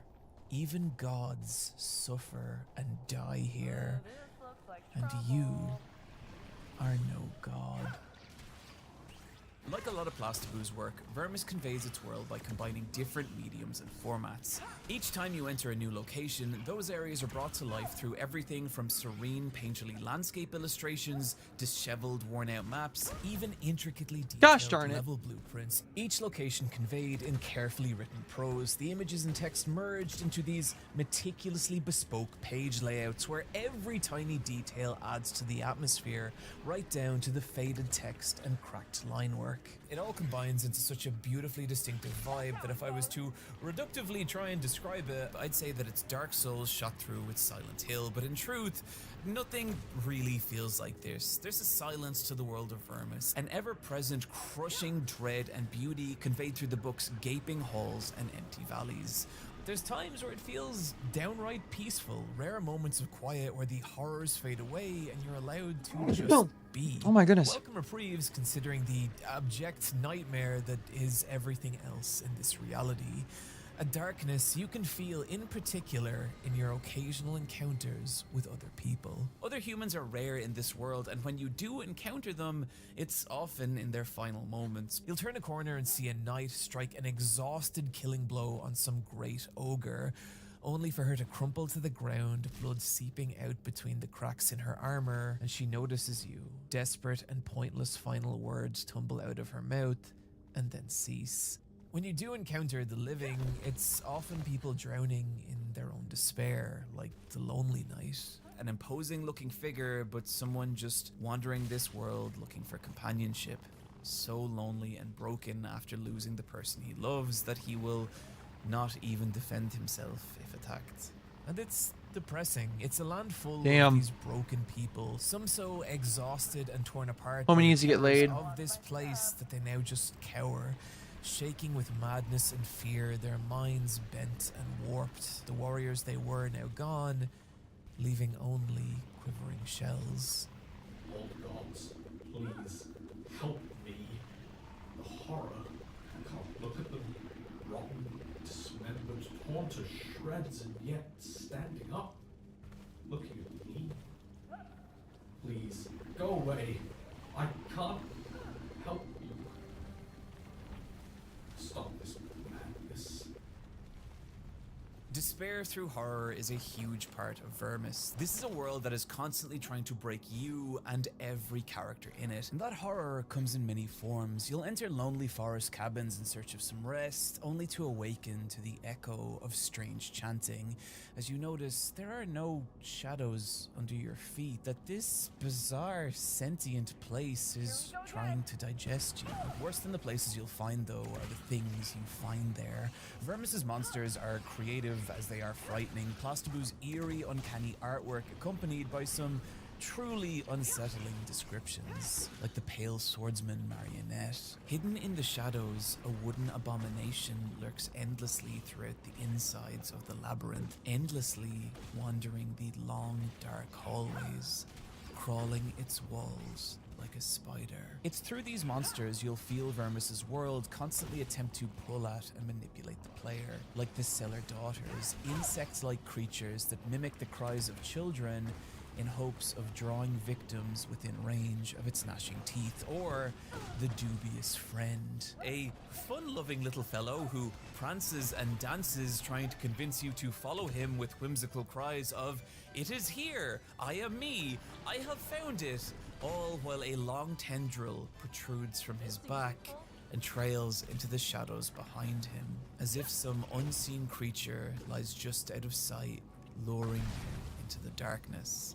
Some monsters even serving as these gruesome cautionary tales as to the kinds of things that can happen people here, like the abyssal devotees of the Moonlit Tower, where the 6 different monsters you'll find there are all just these deranged cultists at different stages of some dark enlightenment. As they continue down the path towards some awful truth, their forms I'm just getting begin to freaked crack out by and this video, distort, guys. their human shells crumbling away as they become grotesque floating nervous systems connected to a gleaming light, a creature that causes madness to anyone who approaches it, before ascending to their final impossible form, one that cannot be comprehended or destroyed. Any trace of identity or humanity now gone. When Vermis is at its strongest is when it combines its atmospheric locations and unsettling monster design and uses them to tell these simple but extremely memorable little stories. When you first encounter the Green Sun ruins of the Goblin Princess, you expect what you would from any dungeon ruled by a Goblin Princess. But once you enter, something feels wrong. Initially, the only enemies you encounter are not goblins, but the undead, brought to life by a necromancer, and later, a strange beast that lies trapped down a massive pit, whose nest is filled with bones. Any goblins you do find are decrepit and old. They peer out at you from behind pillars, anxious to avoid combat. You make your way through the area, and you eventually encounter this dungeon's boss monster, the Goblin Knight. This formidable foe fights with slower yet aggressive movements. A direct blow from one of his axes could be fatal. If you carefully avoid or block his attacks for some time, you will eventually exhaust him, and that would be the optimal chance to thrust your weapon into one of the armor's apertures. Once you hurt him enough, he will fall to his knees. Exhausted, the Goblin Knight turns his head, staring into a dark hallway at the bottom of the room. He contemplates it for a few seconds, then screams at the top of his lungs and rises once again. The blood pours from his wounds like a fountain due to the pressure. He's going berserk. The night won't last long, but he will battle fiercely until the very end. Once you defeat the Goblin Knight, you're given the option to remove his helmet, and if you do, you discover he's not a goblin at all, but a human. And if you check the room he glanced at during your battle, you will discover a large sarcophagus containing the corpse of a long-dead human princess. And when you return to the hallway, you see the ghostly visage of this princess over the Goblin Knight's corpse. In Book 2, you learn the full meaning of this place, the tale of a malicious queen who built her kingdom on the bones of these scrawny creatures, the goblins fearfully following her every command. The queen soon grew beyond cruel, becoming torturous and depraved, to the point that when she gave birth to two daughters, one was a beautiful young girl who would become known as the Goblin Princess, and the other an abomination, a punishment for the queen's sins. The queen had her monstrous daughter hurled down a well where it grew into a terrible beast, to which she enjoyed feeding her servants, while her other daughter, and opposite in many ways, grew more empathetic and loving to the terrified goblins who once lived so freely, eventually mounting a rebellion and overthrowing her evil mother and casting her down into the pit to be devoured by the daughter she had imprisoned there. The princess, protected by her loyal goblin knight, turned this land into a sanctuary where no goblin blood would ever be spilled again. Until you, the goblins, feebly attempting to guard the corpse of the princess who had showed them so much empathy and kindness. The princess, now cold and withered, her good deeds forgotten by the world except by her servants, who still stare at you from the shadows. Vermis is a extremely grim world, to the point that if it actually existed as a video game, I don't know how fun it would be. There's moments where Vermis relies on putting the player through unreasonable levels of cruelty. Exhaustion and loneliness are a huge part of this world, something you can see in the infinite. Anybody else like getting major creep out by this?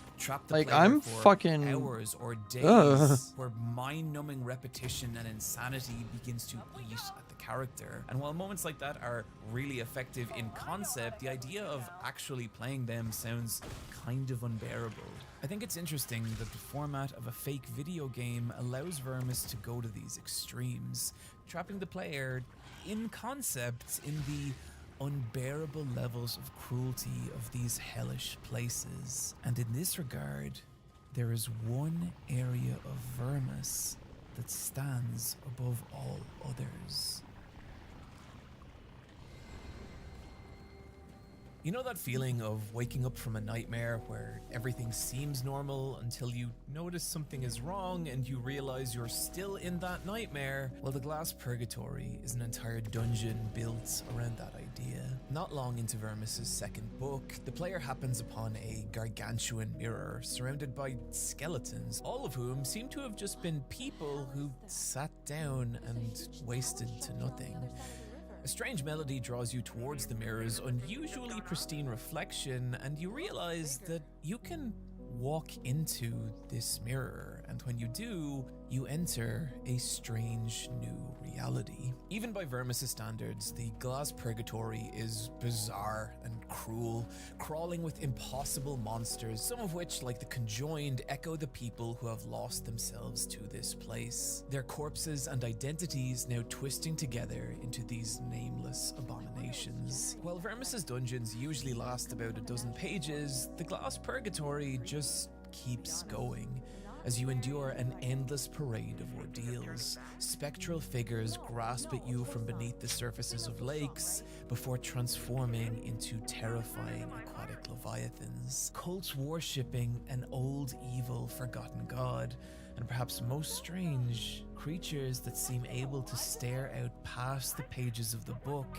and into you, the reader, aware that this body is not yours, asking to whom thy flesh belongs. Thy flesh does not belong to thee. These encounters are often violent and frightening, but the true hell is what happens after. The player's hard-fought victories met with nothing but the appearance of strange mirrors.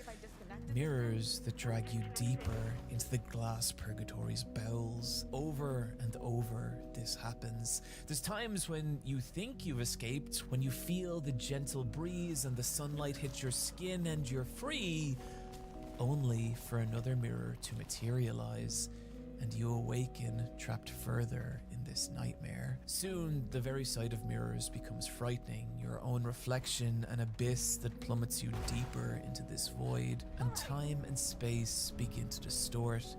Days, weeks, months pass as you walk infinite, endless hallways, a cursed, numbing rot eating your limbs, and terrible faces grin out at you from every reflective surface.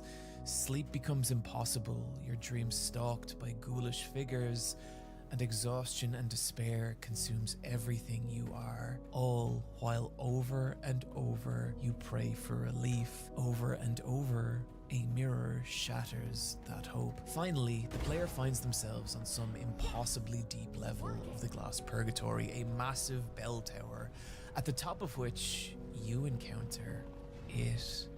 The Godless Servant, a depraved creature searching among a pile of headless corpses and placing those heads where its own should be, only for them to tumble off. It is frightening, but it's also pathetic.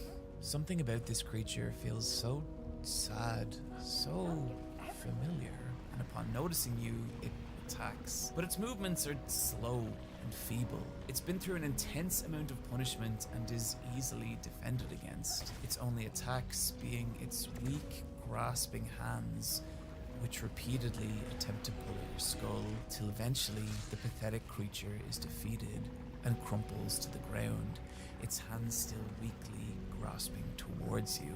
And that's when you realize, in horror, you know what this creature is. It's you. Your body. Your real body. The weight of the depravity drops you to your knees, and you do the only thing that makes sense anymore. You remove your own head and reattach it to this piece of yourself that you lost so long ago. And for a moment, the mist seeps gently around you, a cool breeze on your skin, and you feel relief, before collapsing to the ground as blood pools beneath you and you stare into your reflection one final time, not with horror, but with acceptance. This is just me. A bell tolls and you awaken in front of the mirror that started everything, but now you're truly free, and you leave the identity of your character behind. For now you are simply you. I'm not gonna pretend I fully understand this ending. Like everything in Vermis, it's weird and opaque, but my personal read is that Vermis is Holy full of all these shit. awful things, obsessed with separating your spirit from your flesh. And its world is littered with people who have lost that battle, who've become so numb and hollow and crushed that their identity, their existence has corroded to nothing under this endless torrent of cruelty. But then there's you, the player, and you can feel that weight constantly, but particularly in the glass purgatory, this nightmare that exists to grind you down and leave you desolate and lost and broken.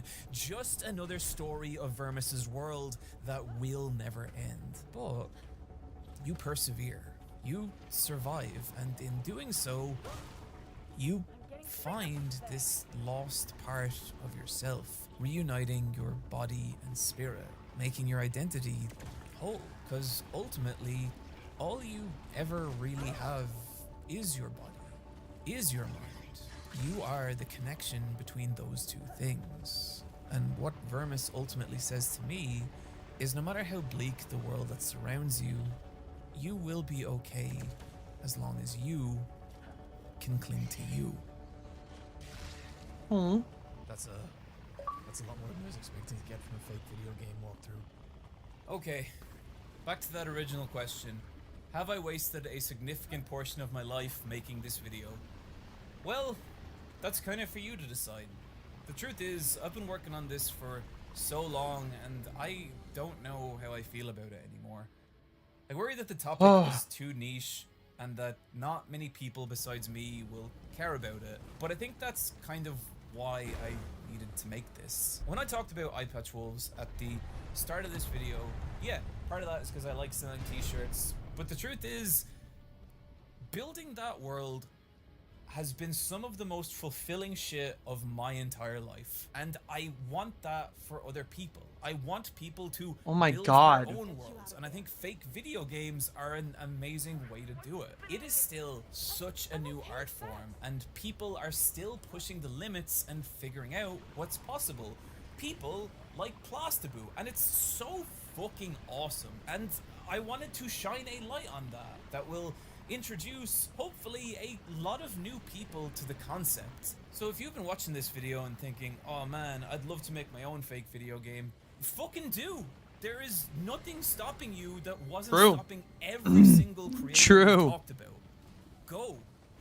Build those worlds so that I can walk around in them. There. That's it. That's my video. Wow. That was good. That was really good. That was such a good video. I enjoyed the heck out of that.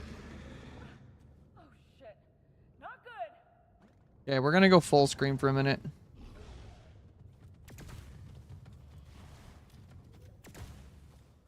Uh-oh. How the hell do I do this?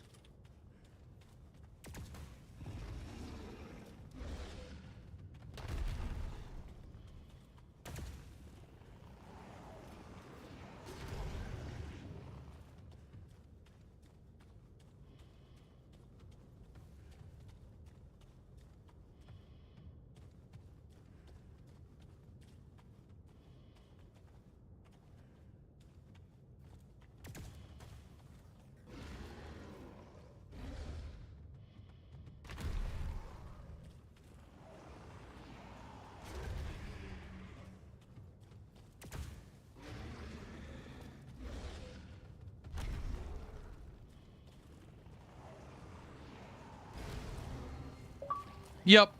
I'm a gamer. I'm actually such a gamer. Ronnie, what happened? Hold on, Bex.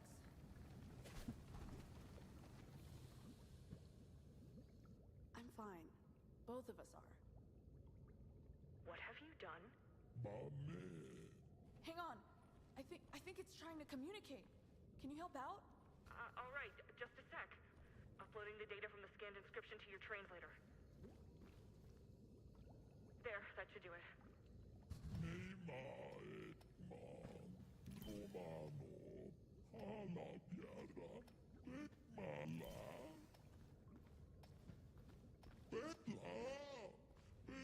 Oh no.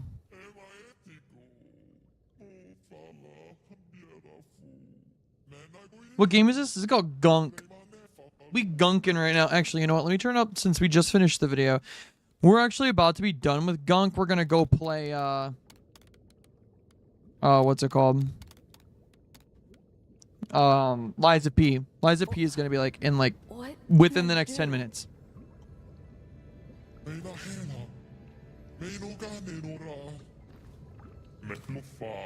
Hopefully. Is that a good volume? Gardener? The one from all the statues?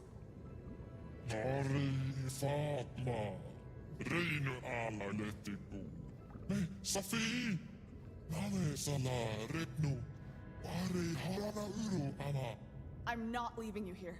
Bex, we're heading back. You're what? Nice. Yar. Yar. We're gunking in here. We're gunking it up.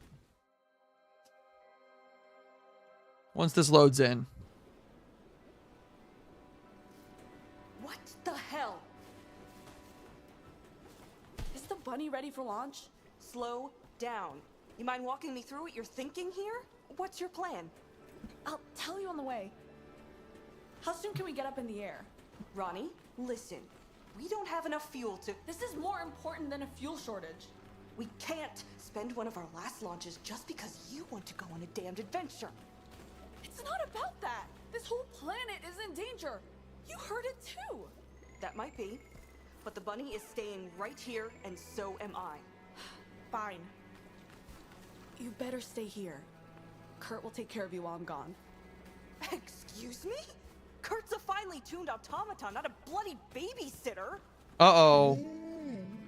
Ronnie? Ronnie!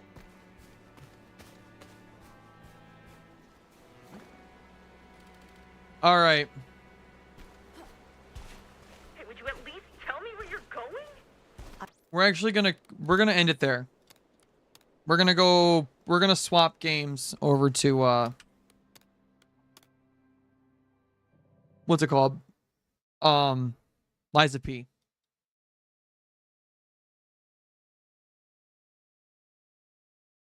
Because I wanna be lying some peas.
All right.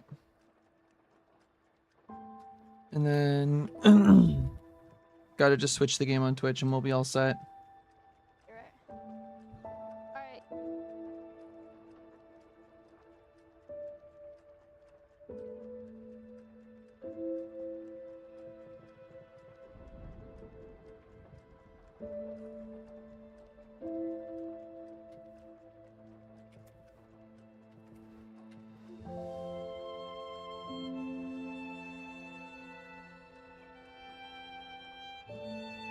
All right.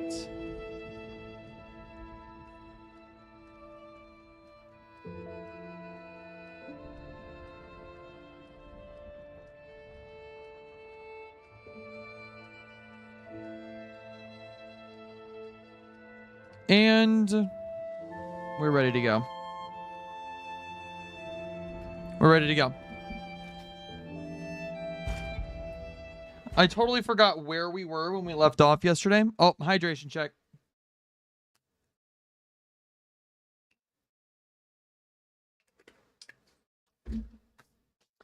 Make sure you guys are staying hydrated today. It is like 70 degrees out, so.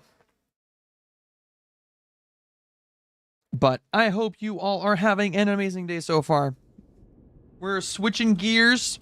We're starting to lie our P's off here.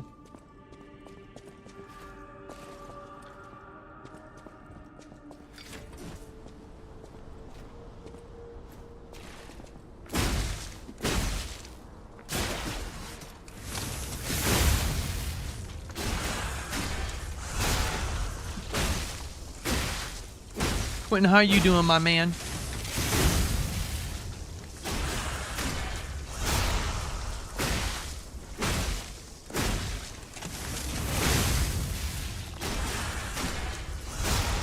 All right.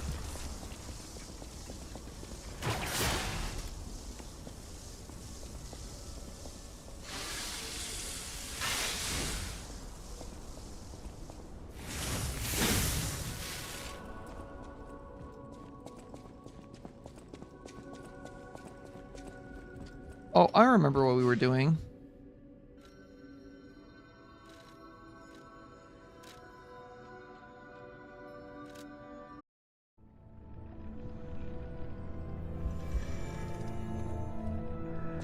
Yep, I remember what we were doing here.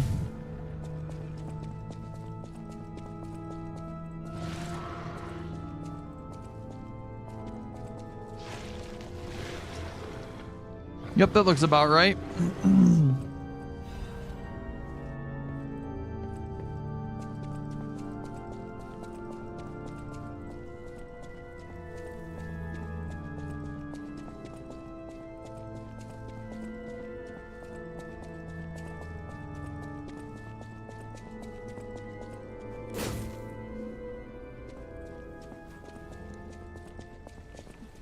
We going down, I suppose.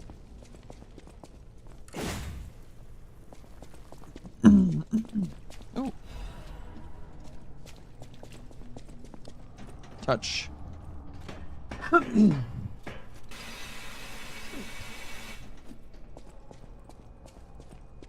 is there nothing here? Nobody's here. It's just empty.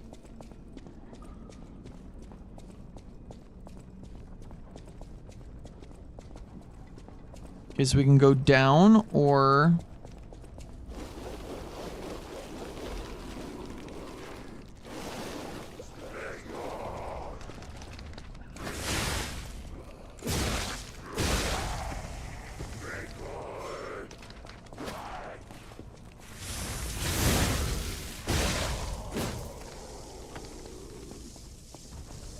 or we can go up.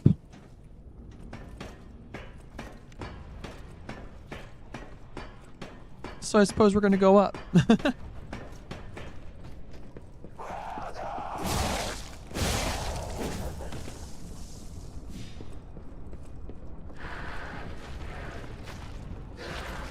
Whoa, hello.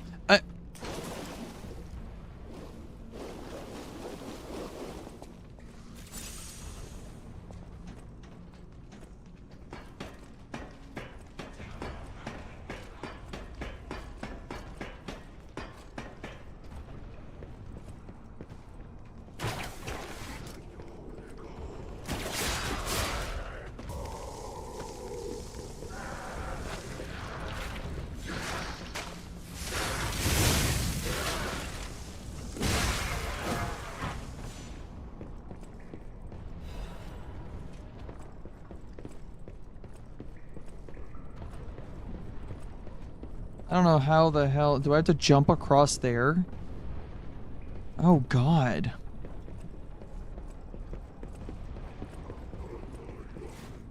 Okay. And I'm dead. I fell. We love it when that happens. It's my favorite 2-ish hours, and then I have to go play D&D. Gonna go dungeon some dragons. It's gonna be great. My first session in a very long time. I have not done a lot of dungeoning and dragoning for forever. So.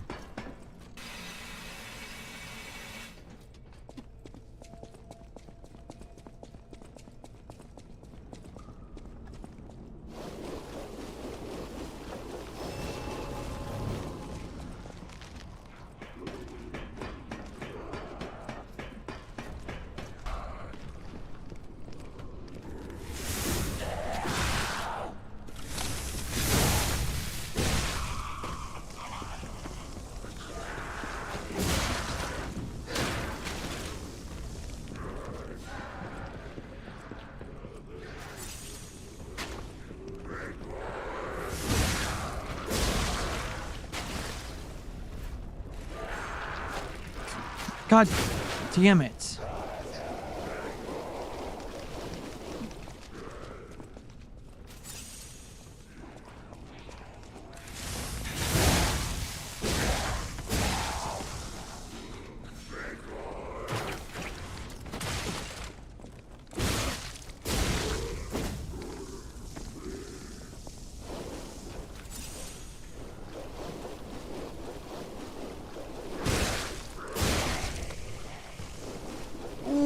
Almost got decayed. That would suck. Because that's like overtime damage. Oh, you know what? Cooper has been such a good boy today. I have to...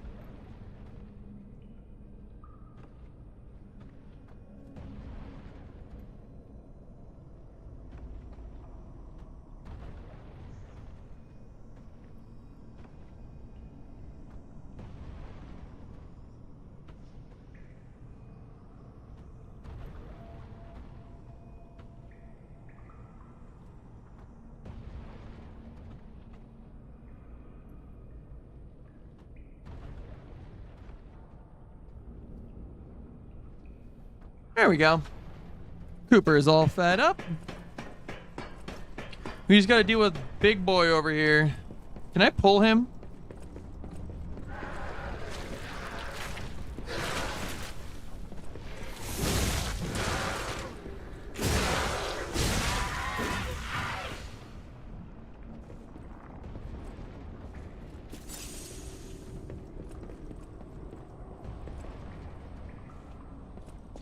Oh, god damn it. How the hell do I get over there? Oh.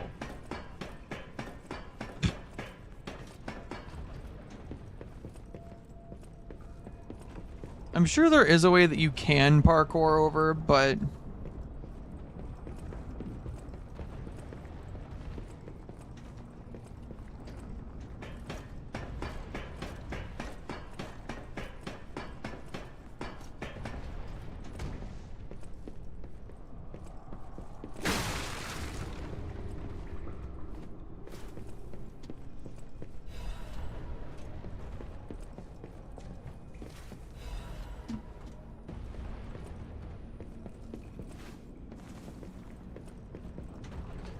just like that.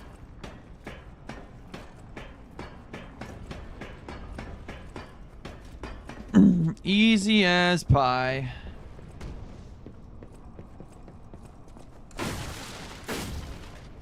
I am so ready to die to this guy.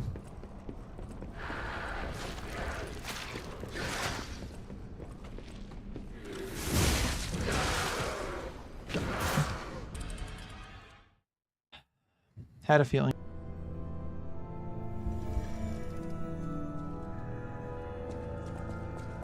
There's got to be like a death. We should have had a death counter up.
You know, I occasionally forget that I can block.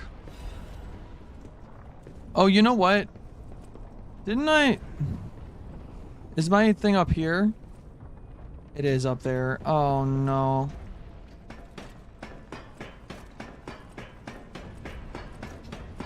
That's so annoying. Oh, it's behind this guy.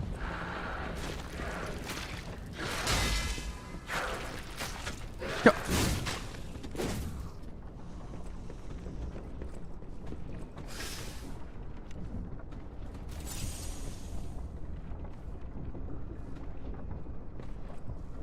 I don't know how I got myself into this predicament. Oh.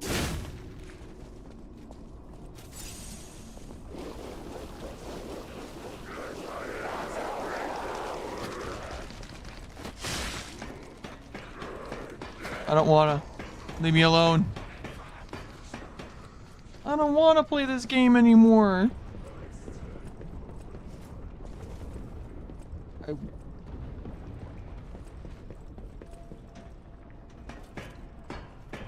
No, I'm good.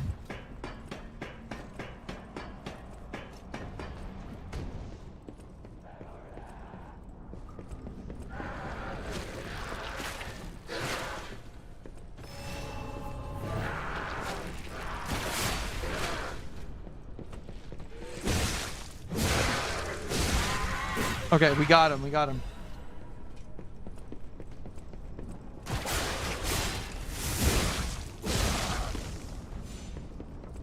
So these guys are weak to fire.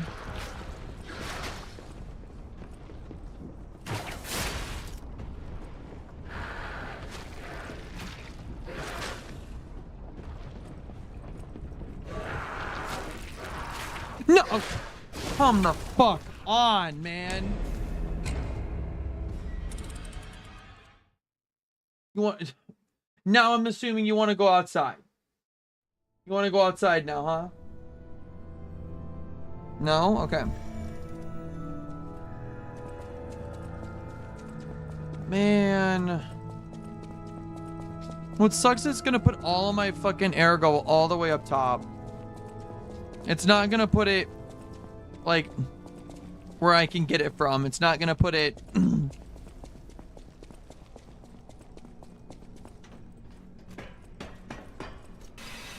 No, he didn't want to go outside.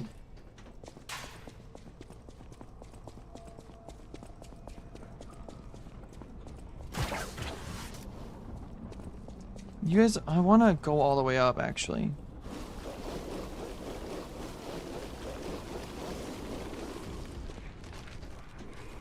Uh-oh. And I'm gonna get decay. No, oh my god. Barely didn't get decay. Oh my gosh.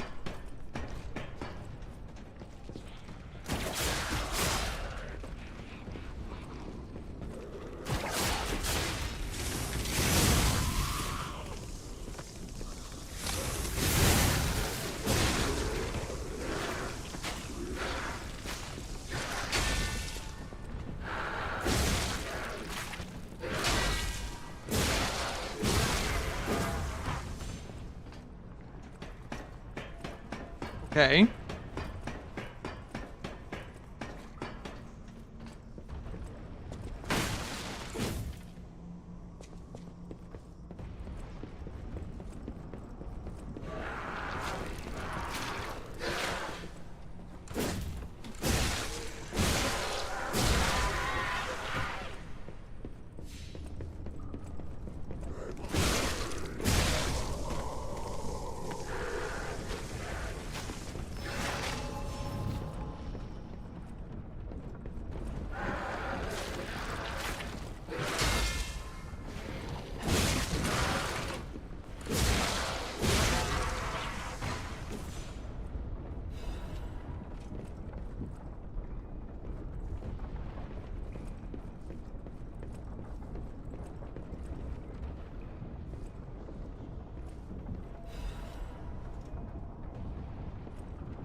Okay.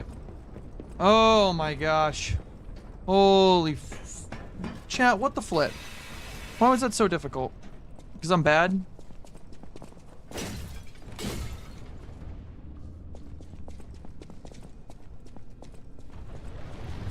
Oh my god.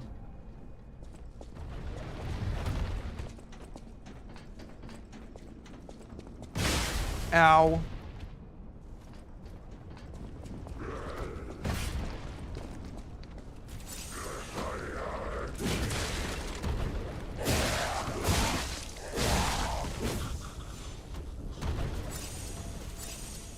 Holy shit. If I would have died there, I would have gotten actually upset. I would have actually gotten so upset if I had died there.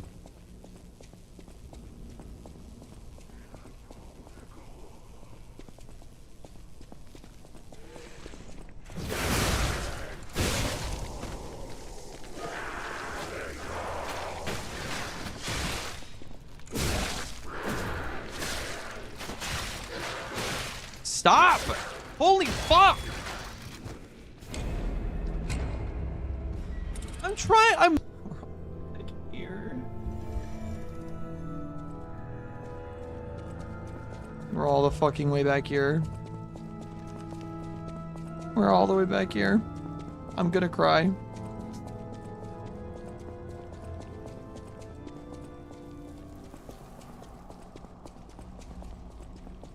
Fuck that candle.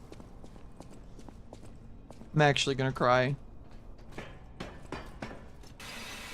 That wasn't even that difficult of a room. Homie just kept fucking swinging. Like, that was just ridiculous.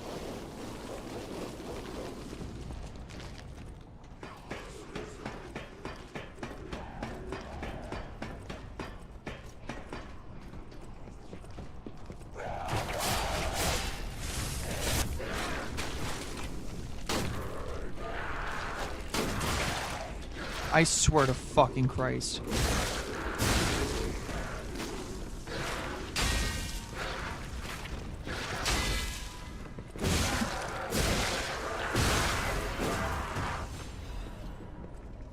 What if I just run past all of these people?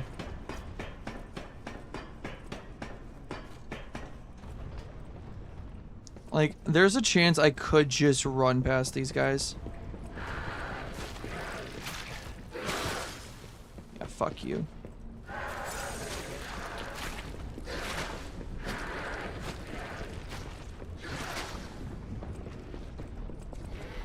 No! This is pissing me off. This is actually pissing me off.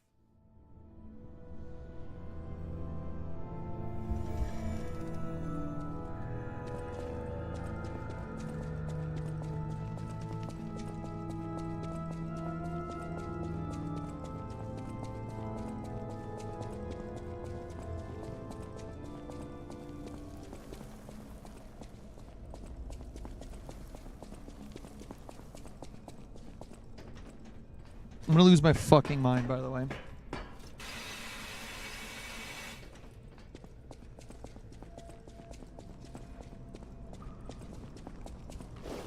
I'm gonna bullet hell this.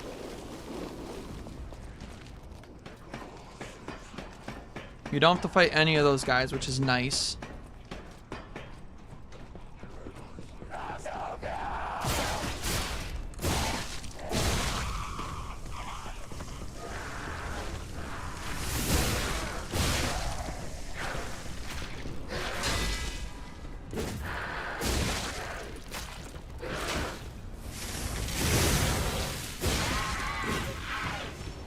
Okay, so if you just block, but then you get hits in afterwards, you get the health back. That's good. That's good to know. I actually didn't know that at all.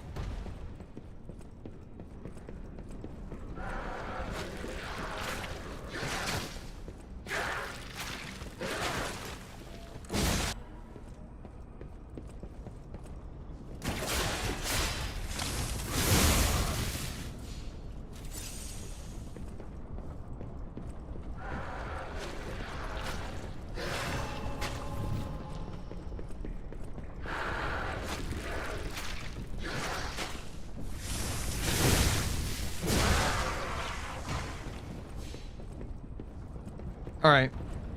I feel like after you get through it, like the first or second time, it just gets like infinitely easier. Like it gets infinitely easier. Okay, and we gotta like figure out the pattern of this shit. Am I safe here? Yes, I am. Okay.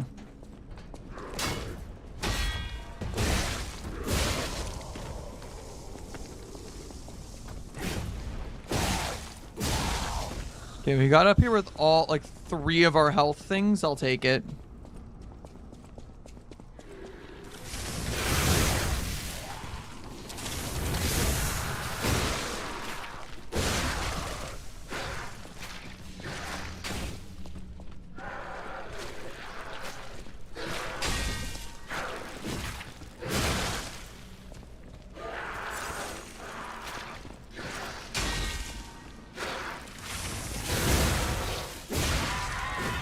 Okay.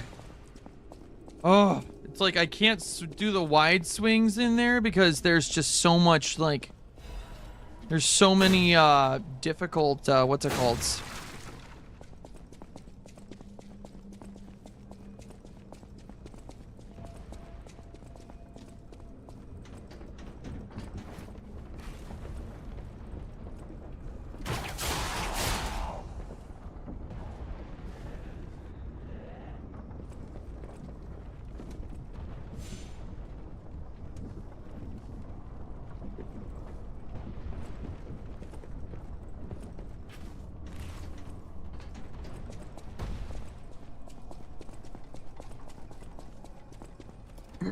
Okay.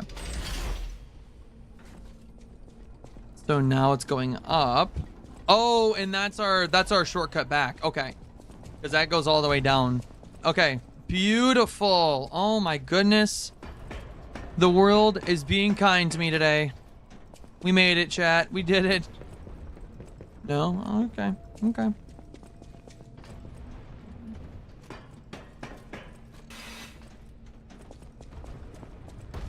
Hey, you know what? This game is kind to the curious.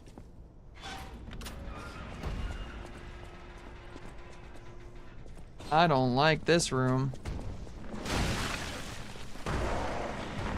Oh, hello.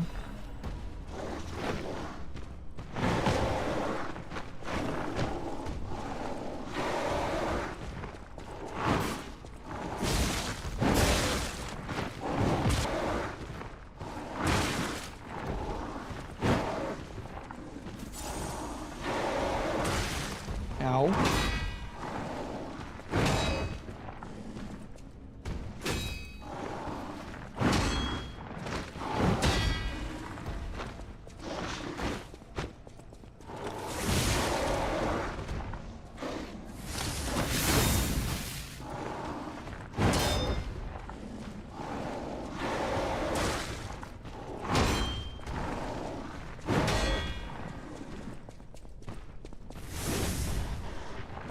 Yeah, I'm gonna need a second try at this.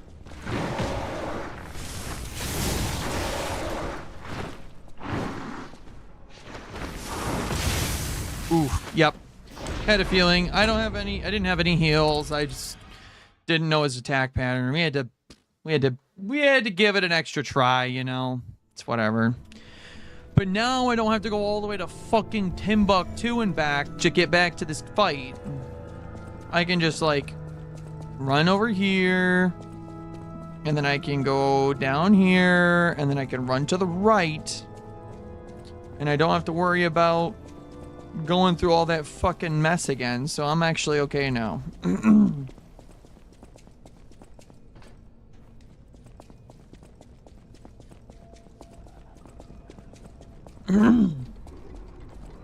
Oh!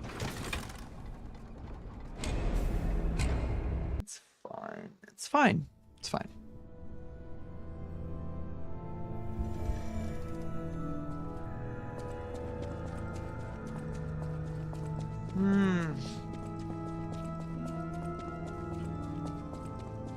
Gotta love it. You gotta love it. We love doing it, chat. We love doing that. Fuck that candle. And you know what? We don't have to worry about the what's it called? The for our the yeah, this stuff. The ergo.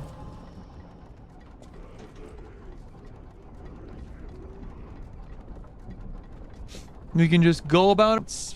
Everything's fine. What's that?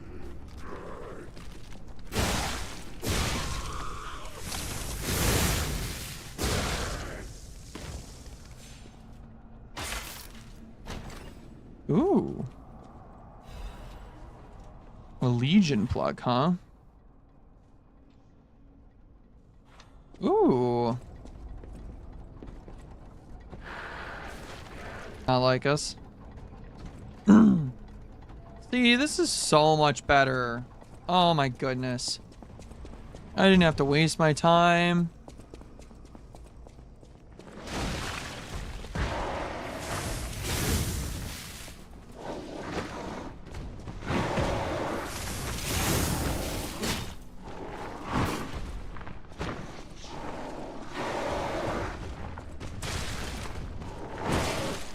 Really?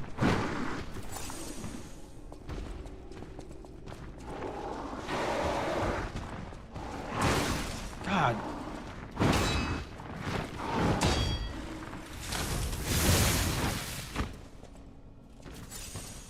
Okay, I need to get this timing down.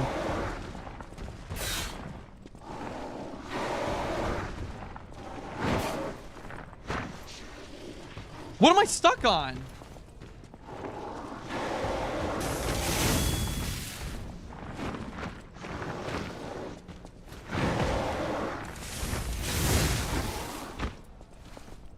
Such an annoying fucking character.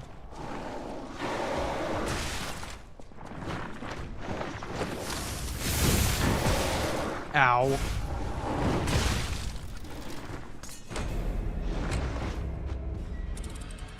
Anything against it. It's fucking annoying.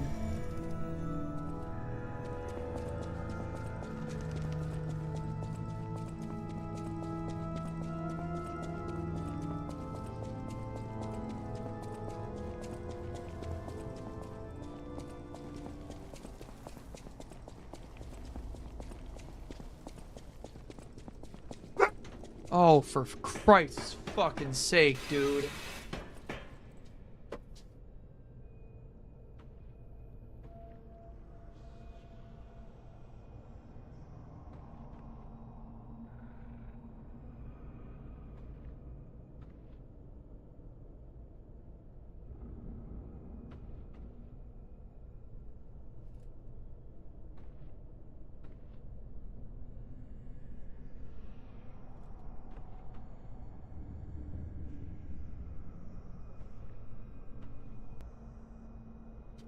And I forgot my headphones. Damn it.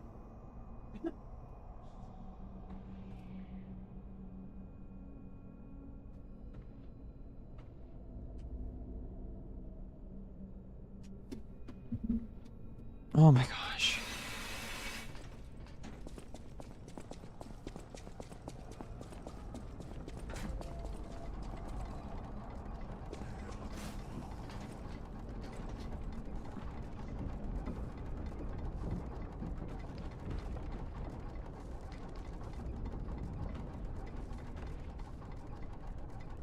What the hell?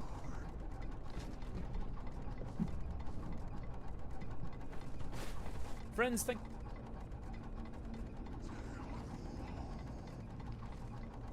What's going on in my YouTube stream?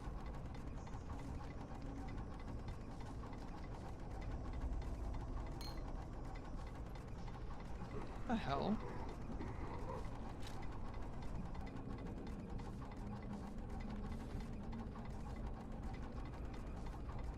My YouTube stream is like